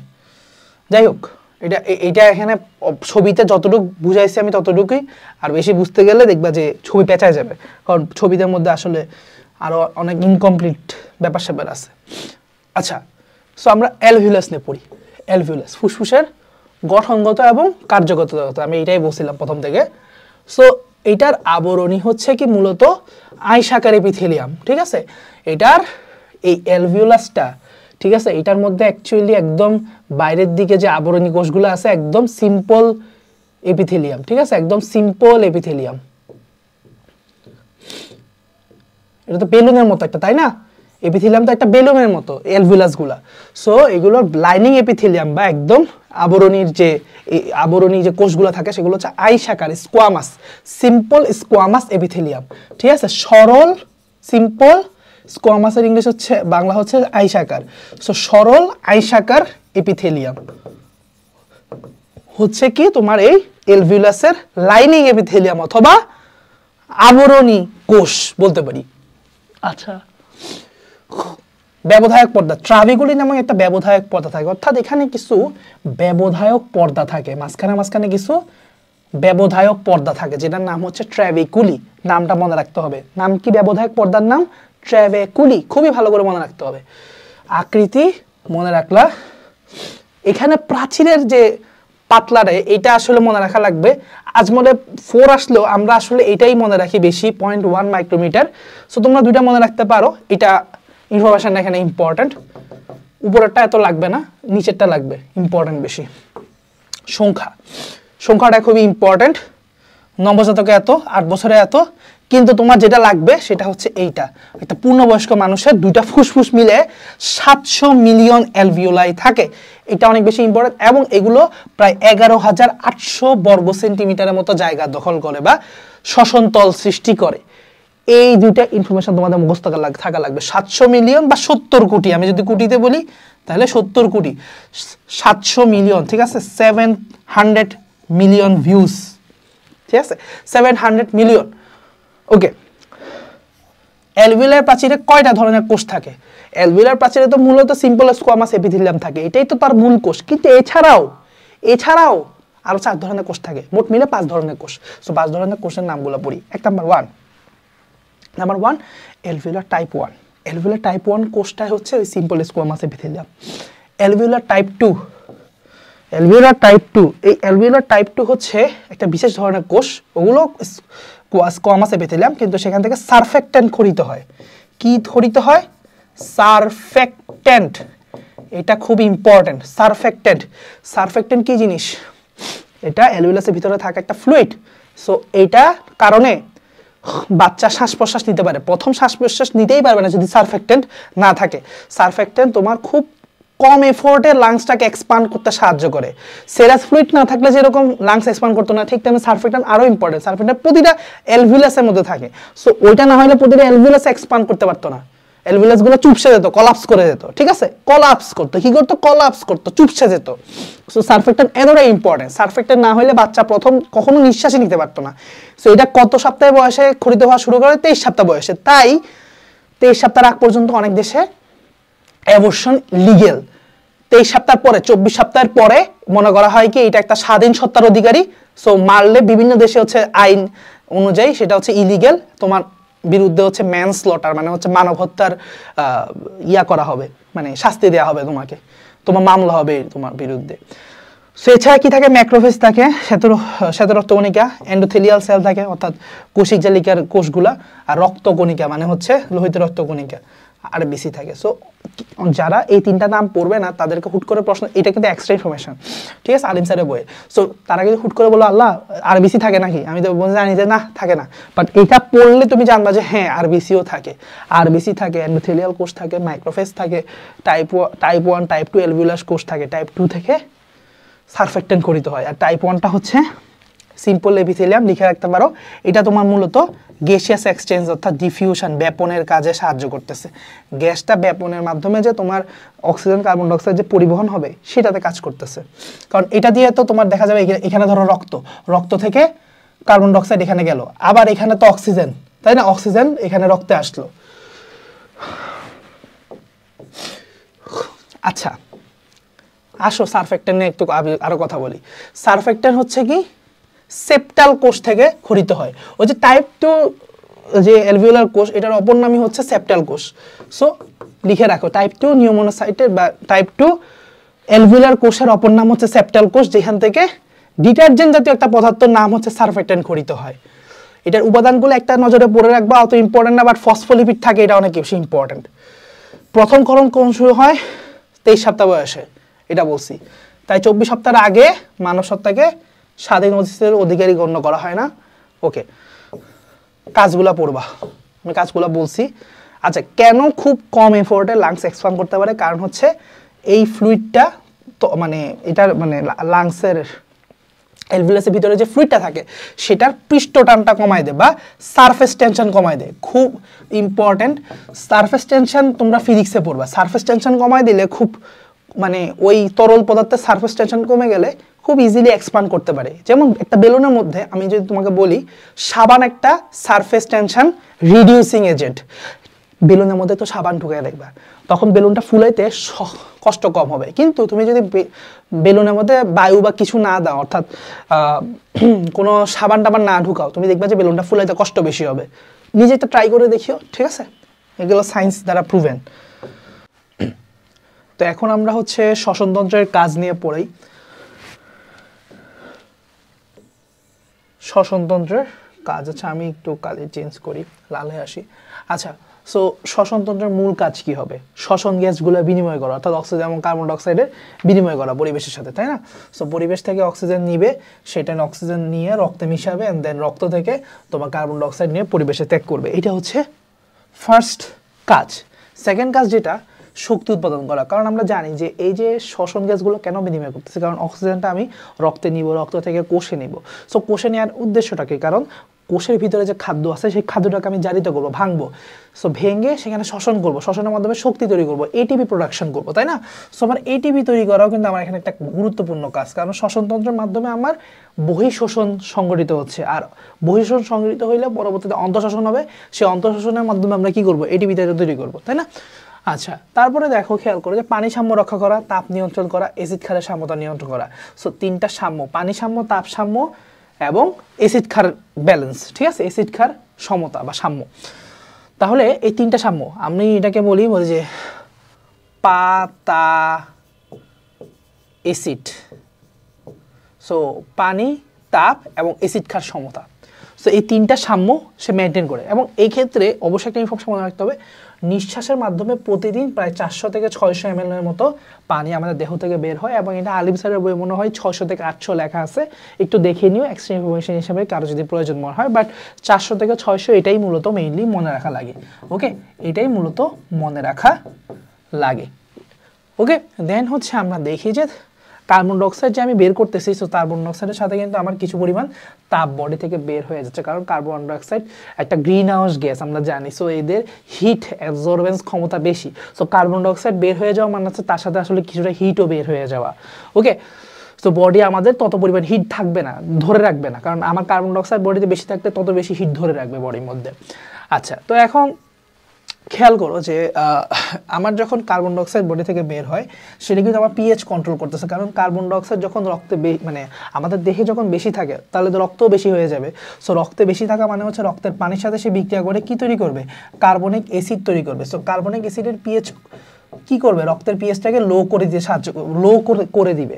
সো আমাদের রক্তের পিএইচটাতে বেশি লো না হয়ে যায়, সো সেই জন্যই কিন্তু কার্বন ডাইঅক্সাইডটা বের করে দিতে হয়। সো কার্বন ডাইঅক্সাইড বের করে দিলে এই ঘটনাটা ঘটবে না এবং আমার পিএইচটা কন্ট্রোল থাকবে।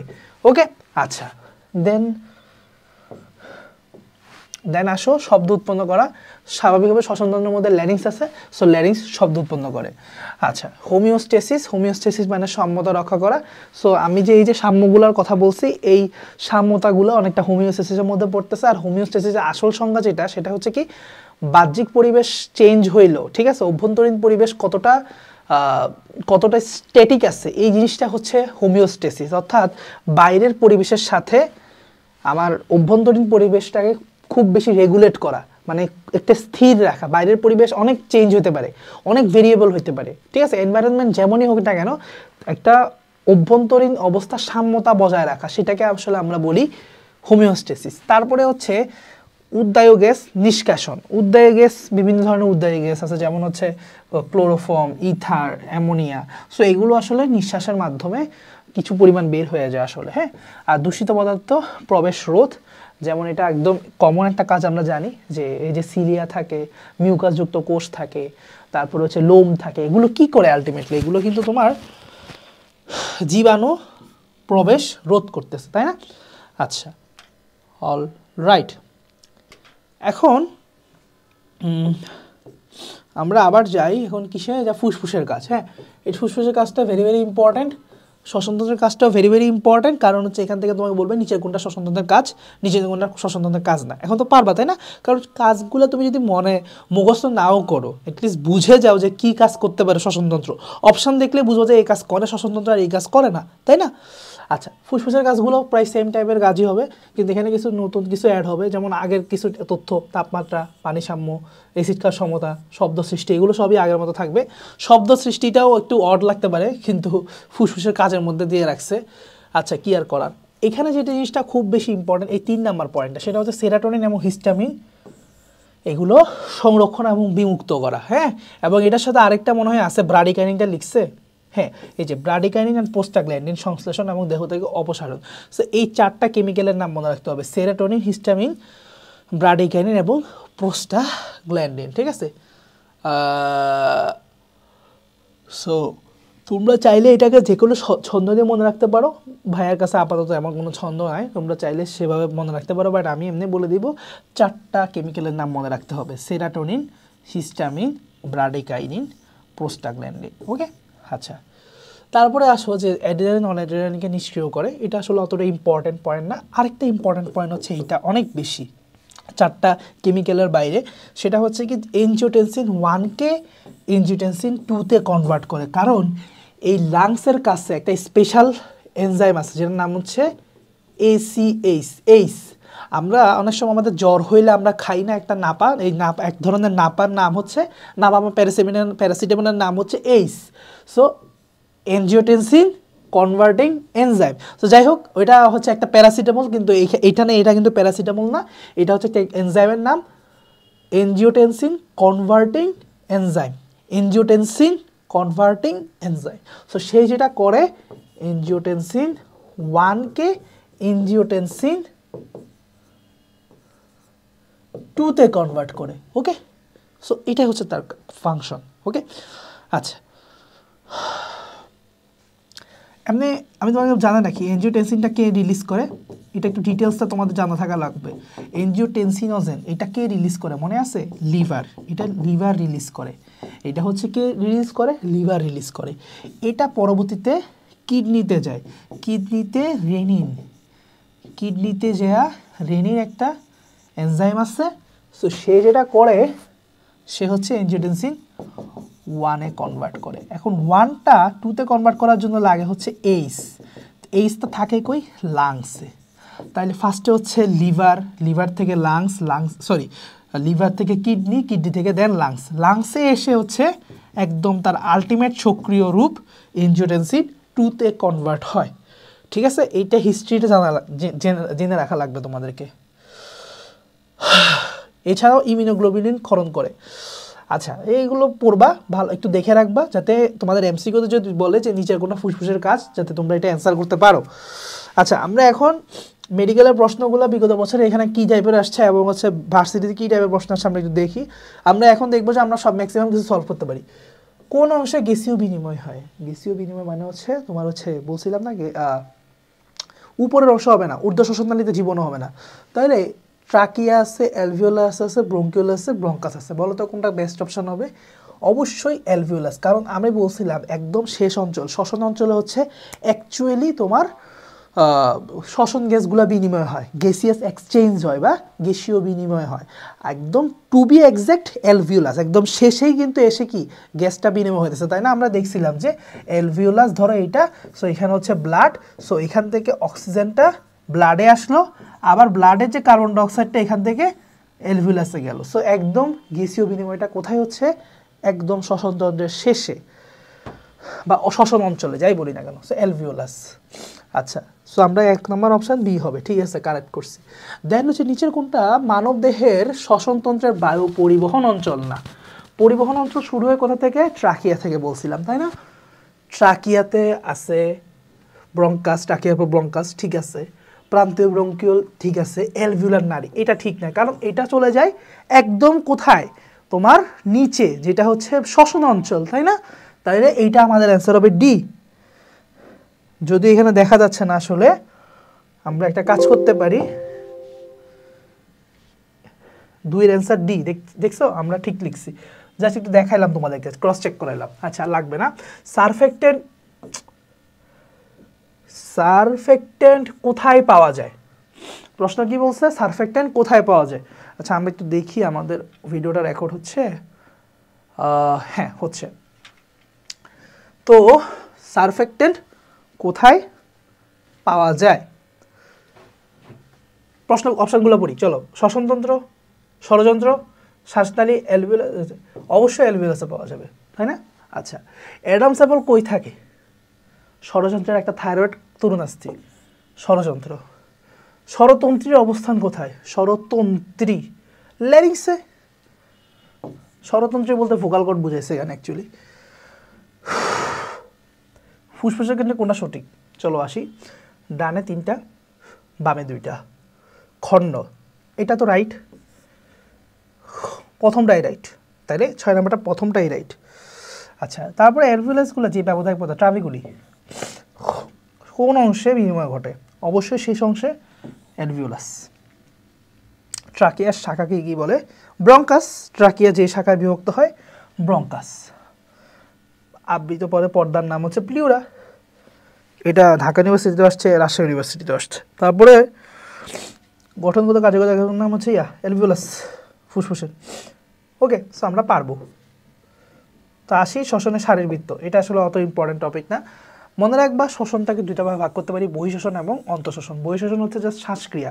বহিঃশ্বসনের অপর নাম কি? শ্বাসক্রিয়া। অর্থাৎ তুমি শ্বসনতন্ত্রের মাধ্যমে যে শ্বাস নিতেছো, এই শ্বাসক্রিয়াটাই হচ্ছে বহিঃশ্বসন, আর কিছু না। আর অন্তঃশ্বসন হচ্ছে ব্লাডে যাবে, অক্সিজেনটা মিশার পর এটা কোষে যাবে, কোষে যাওয়ার পরে এটিপি তৈরি করবে, এটিপি তৈরি করার পরে কার্বন ডাইঅক্সাইড তৈরি হবে, ওই কার্বন ডাইঅক্সাইডটা রক্তে আসবে। সো এই যে পুরা ব্যাপারটা ভিতরে হইতেছে, সেইটা হচ্ছে অন্তঃশ্বসন। আর বহিঃশ্বসন হচ্ছে যে শ্বসনতন্ত্রের মাধ্যমে যেটা হচ্ছে, শ্বসনতন্ত্রের মাধ্যমে অক্সিজেনটা মানে ভৌতভাবে পরিবহন হচ্ছে না, এটা একটা কমপ্লিটলি ভৌত রাসায়নিক প্রক্রিয়া বা ভৌত প্রক্রিয়া বলতে পারি, যেটা ফুসফুস পর্যন্ত হচ্ছে। ঠিক আছে? অর্থাৎ নাক দিয়ে ঢুকলো, ভেস্টিবিউল, নাসাগহ্বর, পশ্চাৎ নাসারন্ধ্র, তারপরে গলবিল, নাসাগলবিল, ষড়যন্ত্র, ট্রাকিয়া, একদম ঢুকতে ঢুকতে ফুসফুস পর্যন্ত যে পরিবহন হচ্ছে, এইটাই হচ্ছে বহিঃশ্বসন মূলত। আচ্ছা বিনিময় হয়ে যাওয়ার পরে যে স্টেপটা শুরু হয়, সেটাই হচ্ছে অন্তঃশ্বসন। ঠিক আছে? সো মনে রাখবা, বহিঃশ্বসনে এনজাইমের কোনো ভূমিকা নাই, কারণ এখানে কোনো রাসায়নিক বিক্রিয়া হচ্ছে না। এনজাইমের ভূমিকা নাই, কোনো শক্তি তৈরি হচ্ছে না। শক্তি তৈরি হওয়া, এনজাইমের ভূমিকা থাকা, এইটা হচ্ছে কমপ্লিটলি অন্তঃশ্বসনের পার্ট। সো আমি যদি তোমাদেরকে এই যে এখানে একটা জিনিস সুন্দর করে দেয়া আছে, যে দেখো রে ভাই, আসলে শ্বসনটাকে আমরা 3টা ভাগে ভাগ করলে সবচেয়ে বেশি বেটার হয়।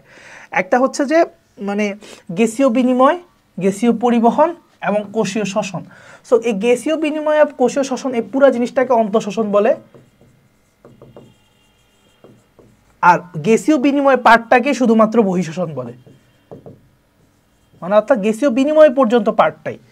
ঠিক আছে? সো এটার একটা অংশ হচ্ছে প্রশ্বাস এবং নিঃশ্বাস। প্রশ্বাস হচ্ছে একটা সক্রিয় প্রক্রিয়া, নিঃশ্বাস হচ্ছে একটা নিষ্ক্রিয় প্রক্রিয়া। নিতে নিঃশ্বাস, নিতে নিষ্ক্রিয় প্রক্রিয়া, এভাবে মনে রাখতে হবে। নিতে নিষ্ক্রিয়, নিতে নিষ্ক্রিয় প্রক্রিয়া, নিঃশ্বাস নিষ্ক্রিয় প্রক্রিয়া। ওকে, আচ্ছা আমার মানে প্রশ্বাসের মাধ্যমে কি করলাম? অক্সিজেনটা গ্রহণ করলাম, নিঃশ্বাসের মাধ্যমে কার্বন ডাইঅক্সাইডটা ত্যাগ করলাম, তাই না? আমি যদি এই জিনিসটাকে সিকোয়েন্সিয়ালি বুঝাতে চাই, 1 2 3 কিভাবে হইতেছে? 1 নম্বরে অক্সিজেনটা পরিবেশ থেকে নিলাম, কোথায় গেল? শ্বসনতন্ত্র। শ্বসনতন্ত্রের সবচেয়ে শেষ অংশ কোনটা? ফুসফুস বা অ্যালভিওলাস।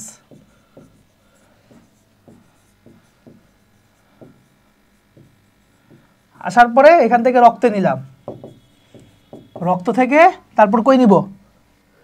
কোষে নিব। কোষে নেওয়ার পরে এখান মধ্যে মানে হবে, এটিপি তৈরি হবে, অর্থাৎ কোষীয় শোষণ হবে, আসল অন্তঃশোষণ। ঠিক আছে? তারপরে এখানে অক্সিজেন তো গেল, এবার কার্বন ডাইঅক্সাইড বের হবে, রক্তে আসলো, রক্ত থেকে অ্যালভিওলাসে যাবে, অ্যালভিওলাস থেকে তোমার হচ্ছে যে শ্বসনতন্ত্রের অন্যান্য পার্টগুলোতে গেল। সো এরপরে এই কার্বন ডাইঅক্সাইডটা পরিবেশে মুক্ত হয়ে যাবে, ঠিক আছে, পরিবেশে মুক্ত হবে। তাহলে অর্থাৎ এই বিনিময় পর্যন্ত পার্টটাই হচ্ছে আমার বহিঃশোষণ। বিনিময় হওয়ার পরে রক্ত মিশ্রিত হওয়া এবং রক্ত থেকে কোষে যাওয়া, এই অংশটা হচ্ছে অন্তঃশোষণের অংশ। তাহলে বুঝতে পারছো শ্বসনের কোন অংশটা বহিঃশোষণ, কোন অংশটা অন্তঃশোষণ, বুঝতে পারলে হয়েছে। কোষীয় শোষণের 3টা পার্ট আছে। আমরা যদি সবাত শোষণের কথা বলি, সবাত শোষণ অক্সিজেনযুক্ত যে শোষণটা, গ্লাইকোলাইসিস, এসিটাইল কোয়ের সৃষ্টি, ক্রেবস চক্র, ইটিএস, বা এটার একটা অপর নাম আছে অক্সিডেটিভ ফসফোরাইলেশন, ঠিক আছে, এটা মনে রাখতে হবে।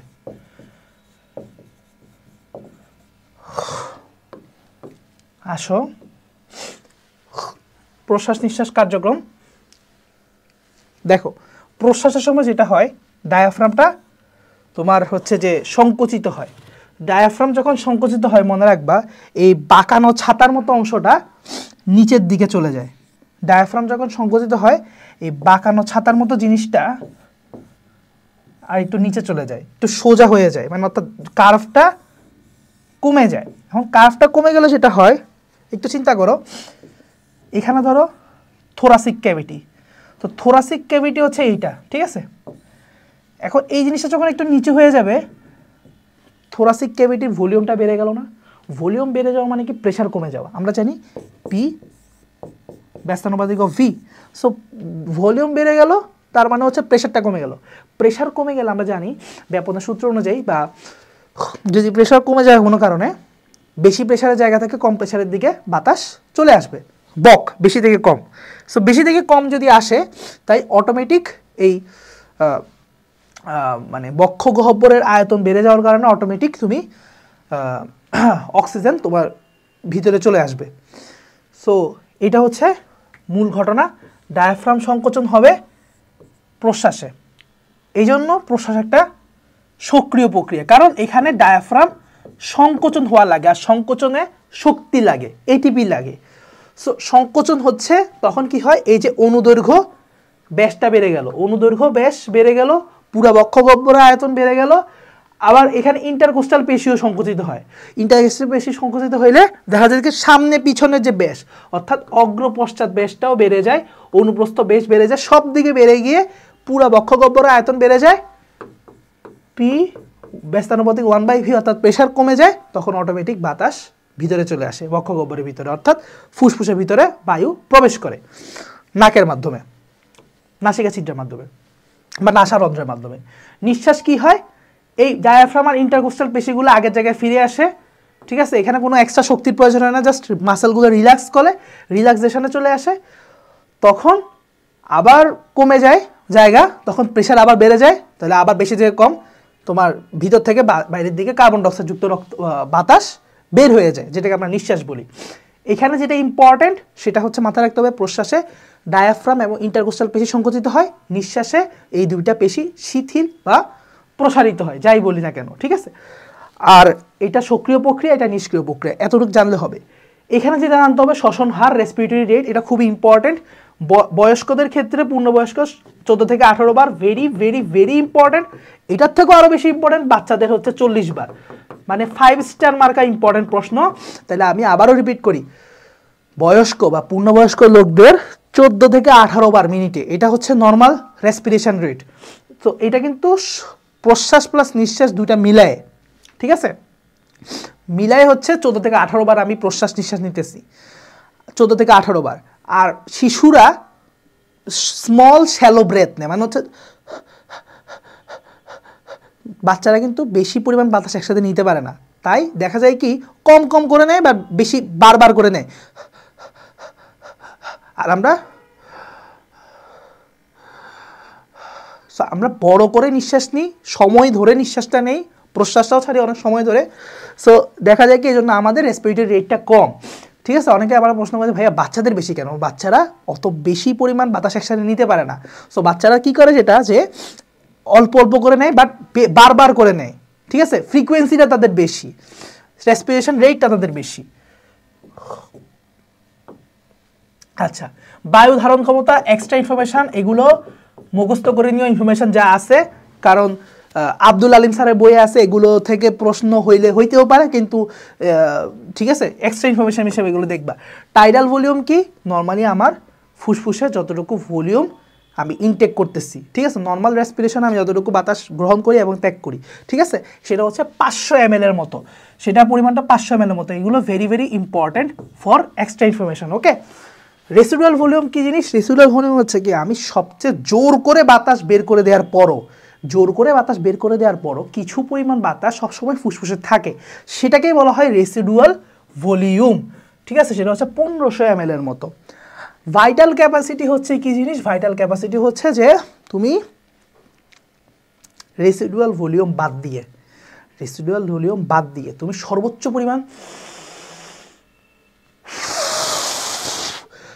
পরিমাণ জোর দিয়ে তুমি নিঃশ্বাস নিছো, সবচেয়ে বেশি পরিমাণ বাতাস ভিতরে ঢুকেছে এবং সবচেয়ে বেশি পরিমাণ বাতাস ছাড়ার চেষ্টা করছো, ঠিক আছে, এই নিঃশ্বাস নেওয়া শেষ করার পরে তুমি যতটুকু নিঃশ্বাসটা ফেলতে পারছো সেটাই হচ্ছে ভাইটাল ক্যাপাসিটি। রয়ে গেছে তোমার ভিতরে কোনটা? Residual volume. তুমি ধরো অনেক জোরে নিঃশ্বাস নিলা, সর্বোচ্চ পরিমাণ ভিতরে ঢুকাইছো বাতাস, ঠিক আছে, এরপর তুমি বের করলা,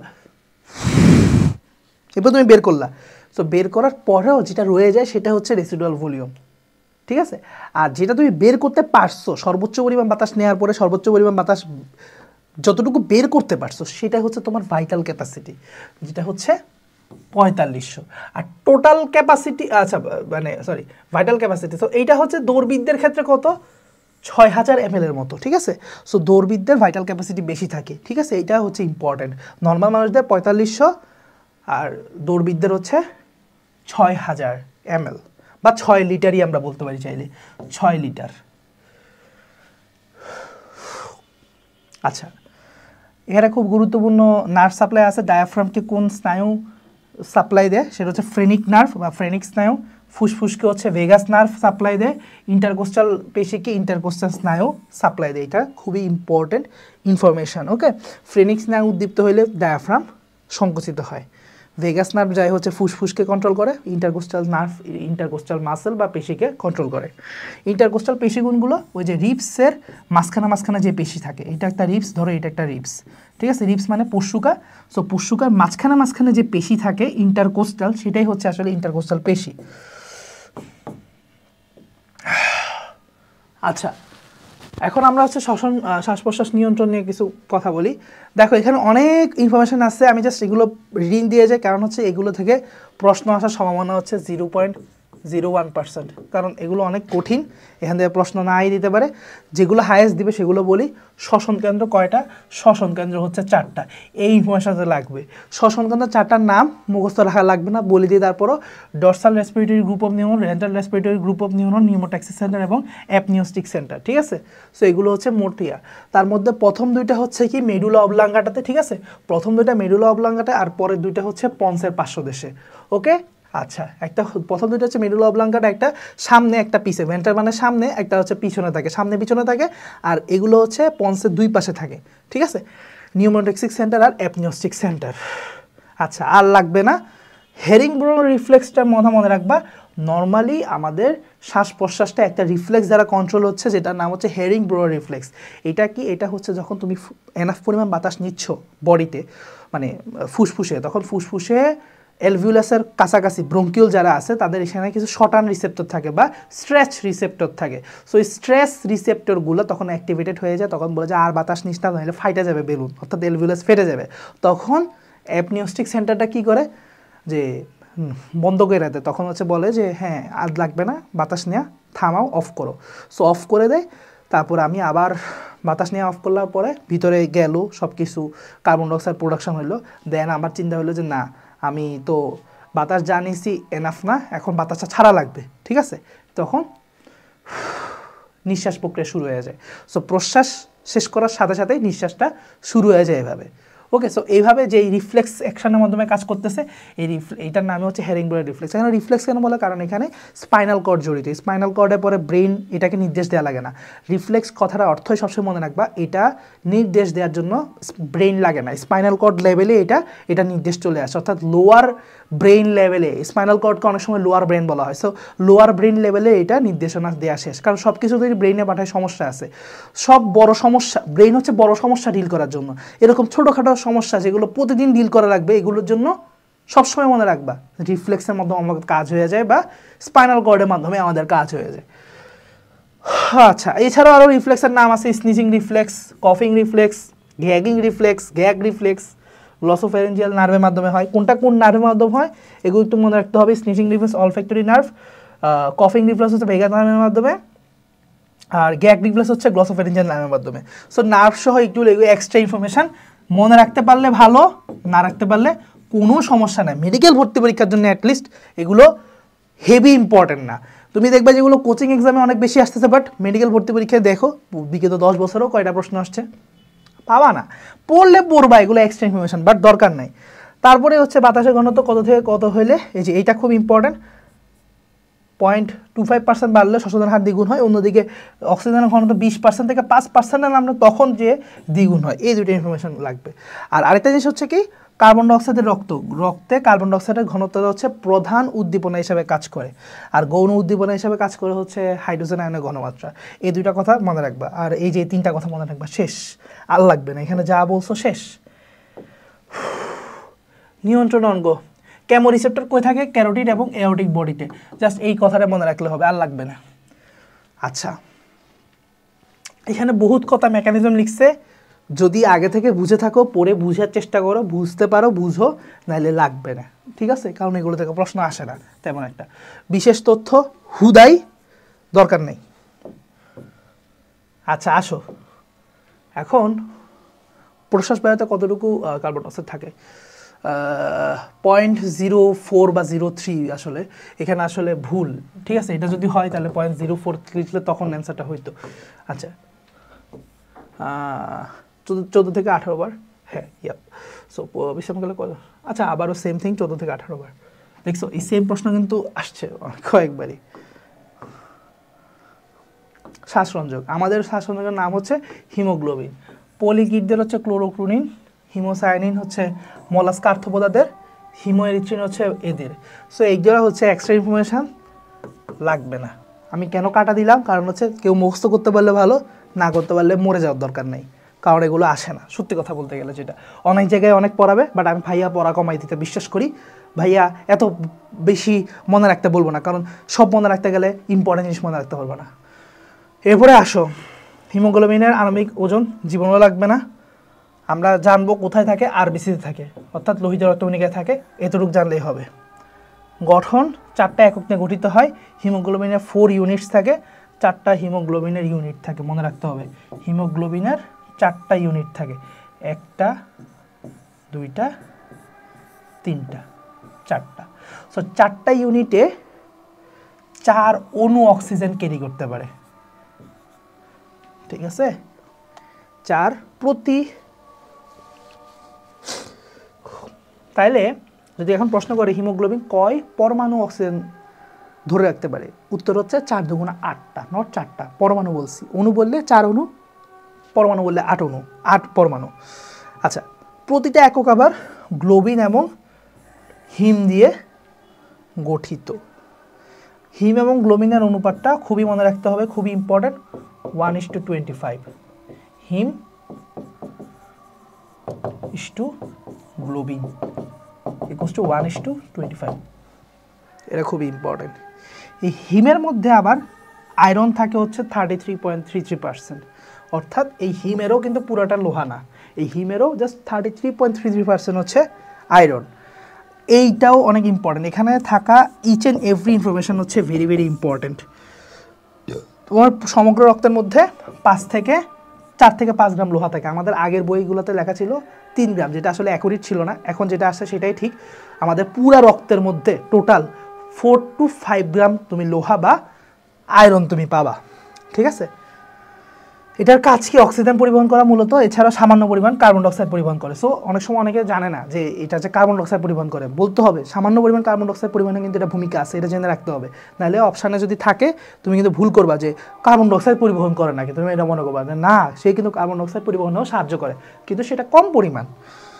অক্সিজেনের তো 98% এর মাধ্যমে পরিবহন হচ্ছে। তো চলো আমরা দেখি হচ্ছে এখন অক্সিজেন পরিবহন। হ্যাঁ, আচ্ছা, সো আমরা হচ্ছে এখন গ্যাসীয় বিনিময়ে পড়তেছি অক্সিজেন পরিবহন, এবং এরপরে পড়বো হচ্ছে কার্বন ডাইঅক্সাইড পরিবহন। তো একটা কথা বলে রাখি, অক্সিজেন পরিবহন হোক কার্বন ডাইঅক্সাইড পরিবহন হোক, দুইটা ক্ষেত্রেই দুইটা ছক দেখাবো। এই ছকের মধ্যে যা কিছু আছে ইম্পর্টেন্ট ইনফরমেশনগুলো সেখানে কভার হয়ে যাবে। অক্সিজেন পরিবহন হয় দুইটা ফরম্যাট, একটা হচ্ছে ভৌত দ্রবণ রূপে, আরেকটা হচ্ছে রাসায়নিক যৌগ রূপে। সো এই রাসায়নিক যৌগ রূপেই দেখা যাচ্ছে সবচেয়ে বেশি 98% তোমার অক্সিজেন পরিবহন হচ্ছে। এটাই আসলে মূলত মূল অক্সিজেন পরিবহন। ভৌত দ্রবণ রূপে যে 2% পরিবহন হয় সেটা আসলে মূলত রক্তের মধ্যে একটা অক্সিজেনের চাপ সৃষ্টি করার জন্য। কারণ অক্সিজেনের যদি রক্তে যদি কিছু পরিমাণ অক্সিজেন না মিশ্রিত হয়, অক্সিজেনের আংশিক চাপ যেটাকে বলি পার্শিয়াল প্রেশার, সেটা যদি না থাকে তখন এই রাসায়নিক যৌগটা গঠন করা অনেক কষ্টকর হয় বা গঠিত হয় না ঠিকভাবে। সো এই জন্য আসলে ওই 2%টা তোমার ভৌত দ্রবণের মধ্যে, অর্থাৎ ভৌত দ্রবণ মানে রক্তের মধ্যে, রক্তের প্লাজমার মধ্যে অক্সিজেনটা ডিরেক্ট দ্রবীভূত হয়। সো ওই দ্রবীভূত ফর্মেটেই 2% অক্সিজেন যায় আর কি কোষের কাছে, এটাই বলছে মূলত। সো এটার ইম্পর্টেন্সটা আমি জাস্ট তোমাদেরকে বললাম এই কারণে, কারণ রাসায়নিক যৌগটা তৈরি করার ক্ষেত্রে এই ভৌত দ্রবণ রূপে 2% যে যায় সেটার একটা ইম্পর্টেন্স আছে। কারণ তোমার এই প্রতি 100 ml 0.2 ml যদি অক্সিজেন ভৌত দ্রবণ হিসাবে পরিবহন না হইতো তাহলে এই রাসায়নিক যৌগটা গঠন করাটাও অসম্ভব ছিল অনেকটা। সো রাসায়নিক যৌগটা এখানে কে, হিমোগ্লোবিন। সো হিমোগ্লোবিনের সাথে বাইন্ড করে অক্সি হিমোগ্লোবিন এই ফরম্যাটে হচ্ছে তোমার অক্সিজেনটা পরিবহন হয়। সো এইটা খুব ইম্পর্ট্যান্ট। অক্সি হিমোগ্লোবিন কী ধরনের যৌগ সেটা প্রশ্ন আসতে পারে। সেটা কিন্তু একটা অস্থায়ী যৌগ, কারণ সেটা ভেঙে যায় পরবর্তীতে, ভেঙে অক্সিজেন এবং হিমোগ্লোবিন দেয় কোষের কাছে, যখন যায় তখন অক্সিজেনটা কোষকে দিয়ে দেয়, আবার হিমোগ্লোবিনটা আবার ব্যাক করে। ঠিক আছে, আচ্ছা, so that's the thing. Out, sorry, কোত্থেকে কি আসলো। আচ্ছা, এরপর আমরা কার্বন ডাইঅক্সাইড পরিবহনের জন্য একটা চার্ট দেখতেছি। তো আমরা জানি কার্বন ডাইঅক্সাইড পরিবহন মূলত 3 রূপে হয়। একটা হচ্ছে ভৌত দ্রবণ রূপে, যেটা হচ্ছে 5%, তারপর কার্বামিনো যৌগ রূপে, সেটা হচ্ছে 27%, তারপর 3 নম্বর হচ্ছে বাইকার্বনেট যৌগ রূপে, যেটা হচ্ছে সবচেয়ে বেশি 65%। ওকে, সো এখানে পার্সেন্টগুলো মনে রাখতে হবে। এখানে যা যা ইনফরমেশন আছে ইচ অ্যান্ড এভরি ইনফরমেশন তোমাকে মাথায় রাখতে হবে। তো ভৌত দ্রবণ রূপে কেমনে হয়, তো স্বাভাবিকভাবে তোমার হচ্ছে যে কার্বন ডাইঅক্সাইডটা কিসের সাথে বিক্রিয়া করে, তোমার প্লাজমায় যে মানে রক্তে যে প্লাজমা আছে, প্লাজমার যে পানিটা আছে, ঠিক আছে, প্লাজমার পানির সাথে। সো কার্বন ডাইঅক্সাইড প্লাজমার পানির সাথে বিক্রিয়া করছে, কার্বনিক অ্যাসিড তৈরি করছে। এই কার্বনিক অ্যাসিড রূপেই হচ্ছে পরিবহন হয় আর কি। ওকে, সো এই ক্ষেত্রে কার্বনিক অ্যাসিড অ্যানহাইড্রেস এই এনজাইমটা গুরুত্বপূর্ণভাবে এখানে কাজ করে। ঠিক আছে, কার্বামিনো যৌগ রূপে, কার্বামিনো যৌগ এটা আবার কেমনে তৈরি হয় সেটা একটু বলার দরকার আছে। কার্বামিনো, কার্বো অ্যামিনো যৌগ, অ্যামিনো মানেই বুঝতে পারতেছে এখানে কোনো অ্যামিন মূলক আছে। সো কার্বামিনো যৌগ এখানে দুইটা, একটা হচ্ছে কার্বামিনো হিমোগ্লোবিন আর একটা হচ্ছে কার্বামিনো প্রোটিন। সো প্রতি 100 ml 3 ml এরকমভাবে পরিবাহিত হয় আর কি। তো এটা ডিটেলসটা বই থেকে দেখবা, বইয়ে যেটা বলছে তুমি দেখবা যে হিমোগ্লোবিনের গ্লোবিন মানে হচ্ছে প্রোটিন অংশের মধ্যে হচ্ছে একটা অ্যামিন মূলক থাকে, ওই অ্যামিন মূলকের সাথে তোমার হচ্ছে এই কার্বন ডাইঅক্সাইডটা যুক্ত হয়। অর্থাৎ এই কার্বন ডাইঅক্সাইডটা হিমোগ্লোবিনের প্রোটিন পার্টের সাথে অ্যাড হয়, মানে প্রোটিনের NH2 পার্টের সাথে। আমি যদি বলি হিমোগ্লোবিনের যে গ্লোবিন, এই গ্লোবিনের NH2 মানে অ্যামিন মূলকের সাথে যুক্ত হয়ে সে কার্বামিনো হিমোগ্লোবিন গঠন করে। আবার কার্বন ডাইঅক্সাইডটা আমার যে প্লাজমা প্রোটিন থাকে, সেই প্লাজমা প্রোটিনের NH2 গ্রুপের সাথে সে বিক্রিয়া করে সে কার্বামিনো প্রোটিন তৈরি করে। এইভাবেও খুব অল্প সংখ্যক, খুব অল্প বলতে এত অল্প না, 27% পরিবহন হয়। সবচেয়ে অল্প হচ্ছে যে ভৌত দ্রবণ রূপে 5%, 27% এন্ড 65% সবচেয়ে বেশি। সবচেয়ে বেশি যেটা হয় সেটা হচ্ছে কি মূলত সোডিয়াম বাইকার্বনেট এবং পটাশিয়াম বাইকার্বনেট। এখন আমাদের অনেক সময় মনে থাকে না যে সোডিয়াম বাইকার্বনেটটা প্লাজমায় নাকি পটাশিয়াম বাইকার্বনেটটা প্লাজমায়। পটাশিয়াম বাইকার্বনেটটা হচ্ছে লোহিত রক্তকণিকায়। তো কোনটা কোথায় থাকে এটা মনে রাখার ওয়েটা কি, এটা মনে রাখার ওয়ে হচ্ছে তুমি আসলে মেকানিজমটা যদি বুঝো। মেকানিজমটা কেমনে বুঝবা, চলো দেখি একটু বোঝার চেষ্টা করি। তো ফার্স্ট যেটা হয় যে কার্বন ডাইঅক্সাইড গেল রক্তে যাওয়ার পরে সে তো ওই যে এক্স্যাক্টলি এটা বিক্রিয়াটা করছে ওই যে প্লাজমার পানির সাথে, তাই না? প্লাজমার পানির সাথে বিক্রিয়া করে কার্বনিক অ্যাসিড তৈরি করছে। এখন যেটা হয় কিছু কিছু কার্বনিক অ্যাসিড ভৌত দ্রবণ রূপে তো সবাই যাবে না, এটা তো অনলি 5% এরকম হবে। কিছু কিছু যারা 5%-এর বাইরে, ম্যাক্সিমাম হয় কি এটা গঠন করার পরে কার্বনিক অ্যাসিড এবং পানিতে কনভার্ট হয়, ঠিক আছে? সো এটা অ্যাকচুয়ালি পানিটা আসলে প্লাজমা পানি না বলে লোহিত রক্তকণিকার পানি বলা উচিত, লোহিত রক্তকণিকার পানি বলা উচিত। কারণ হচ্ছে কি এটা মানে কেমনে বুঝাবো, ধরো এটা একটা কোষ, হ্যাঁ, এই কোষ থেকে কার্বন ডাইঅক্সাইড বের হয়েছে, বের হওয়ার পরে ব্লাডে গেছে, ব্লাডের মধ্যে কে আছে, আরবিসি আছে, এই আরবিসির মধ্যে ঢুকছে হচ্ছে কার্বন ডাইঅক্সাইডটা। সো কার্বন ডাইঅক্সাইডটা আরবিসির ভিতরে ঢুকার পর কারে পাইছে, কোষের মধ্যে পানি থাকে, সেই পানির সাথে বিক্রিয়া করে সে এইরকম রিঅ্যাকশন দিছে, শেষমেশ বাইকার্বনেট উৎপন্ন করছে। এখন মনে রাখবা কোষের ভিতরে থাকে আরবিসি, একটা কোষ, তাই না? আরবিসি বা লোহিত রক্তকণিকার ভিতরে কি থাকবে বেশি, পটাশিয়াম থাকবে। এই কথাটা আজীবন মনে রাখবা, কোষের ভিতরে পটাশিয়াম বেশি থাকে। সো যেহেতু আরবিসির ভিতরে এটা তৈরি হইলো, আরবিসির ভিতরে বেশি থাকবে হচ্ছে পটাশিয়াম। সো এই পটাশিয়াম আয়নের সাথে বিক্রিয়া করে পটাশিয়াম বাইকার্বনেট হবে আরবিসির ভিতরে, আর সোডিয়াম বেশি থাকে হচ্ছে কোষের বাইরে। সো সোডিয়াম বাইকার্বনেট হচ্ছে তৈরি করবে হচ্ছে কোথায়, কোষের বাইরে, অর্থাৎ প্লাজমায়। আরবিসির বাইরে মানে কি, প্লাজমায়। সো প্লাজমায় থাকবে সোডিয়াম বাইকার্বনেট, লোহিত রক্তকণিকা বা আরবিসি থাকবে কি, পটাশিয়াম বাইকার্বনেট। সো এই ফরম্যাটেই পরিবাহিত হবে। সো পরবর্তীতে যখন তোমার হইল, অর্থাৎ কি বলবো, কোষের কাছে গেল, কোষের কাছে না, এখানে তো কার্বন ডাইঅক্সাইড পরিবহন করতেছে, অর্থাৎ কোষ থেকে আমি নিয়ে যাচ্ছি হচ্ছে লাংসের দিকে, ঠিক আছে না? কোষ থেকে আমি নিয়ে যাচ্ছি লাংসের দিকে। সো লাংসের দিকে আমি এখন যখন চলে যাব অ্যালভিউলাস লেভেলে, তখন যেটা হবে, তখন তো কার্বন ডাইঅক্সাইডের প্রেশার কমে যাবে। তো এই প্রেশার কমে গেলে তখন এই যৌগগুলো ভেঙে যাবে, ভেঙে বাইকার্বনেট আলাদা হয়ে যাবে, পটাশিয়াম এগুলো আলাদা হয়ে যাবে, বাইকার্বনেট তখন আবার হাইড্রোজেনের সাথে যুক্ত হবে, যুক্ত হয়ে কার্বনিক অ্যাসিড তৈরি করবে, কার্বনিক অ্যাসিড আবার উল্টা রিঅ্যাকশন করে কার্বন ডাইঅক্সাইডটাকে মুক্ত করে দিবে, ঠিক আছে? জাস্ট মেকানিজমটা বোঝার জন্য পুরোটা বললাম। দেন হচ্ছে হ্যামবার্গার রিঅ্যাকশনটা একটা গুরুত্বপূর্ণ, বা ক্লোরাইড শিফট। ক্লোরাইড শিফট ব্যাপারটা কি, ক্লোরাইড শিফট ব্যাপারটা হচ্ছে কি যে ধরো আরবিসির ভিতরে কি তৈরি হইলো, কার্বনেট, তাই না? আমি দেখলাম আরবিসির ভিতরে বাইকার্বনেট তৈরি হয়েছে। তো কিছু বাইকার্বনেট আরবিসির ভিতরে পটাশিয়ামের সাথে মিলিত হয়ে পটাশিয়াম বাইকার্বনেট তৈরি করছে, বাট ম্যাক্সিমামই দেখা যাচ্ছে কি বের হয়ে যাচ্ছে, যেটা হচ্ছে সোডিয়াম বাইকার্বনেট তৈরি করবে। এখন অকারণে যদি কোনো একটা নেগেটিভ আয়ন বের হয়ে যায়, আমার তো এখন এখানে একটা ইলেকট্রিক্যাল নিউট্রালিটি মেনটেন করতে হবে, অর্থাৎ তড়িৎ নিরপেক্ষতা যদি আমি বজায় রাখতে হয়, তাহলে একক ঋণাত্মক চার্জ যদি বের হয়ে যায়, তাহলে অবশ্যই প্লাজমা থেকে কোনো একক ঋণাত্মক চার্জ আরবিসির ভিতরে ঢুকতে হবে, তাই না? সো আরবিসির ভিতরে একক ঋণাত্মক চার্জ হিসেবে ক্লোরাইড ঢুকে। সো যত পরিমাণ বাইকার্বনেট আরবিসি থেকে বের হয়ে যায় প্লাজমায়, ঠিক তত পরিমাণ ক্লোরাইড আয়ন প্লাজমা থেকে আরবিসিতে প্রবেশ করে। সো এটাই বলছে ক্লোরাইড শিফট বা হ্যামবার্গার রিঅ্যাকশন, কারণ বিজ্ঞানী হ্যামবার্গার এটা ব্যাখ্যা করছিল।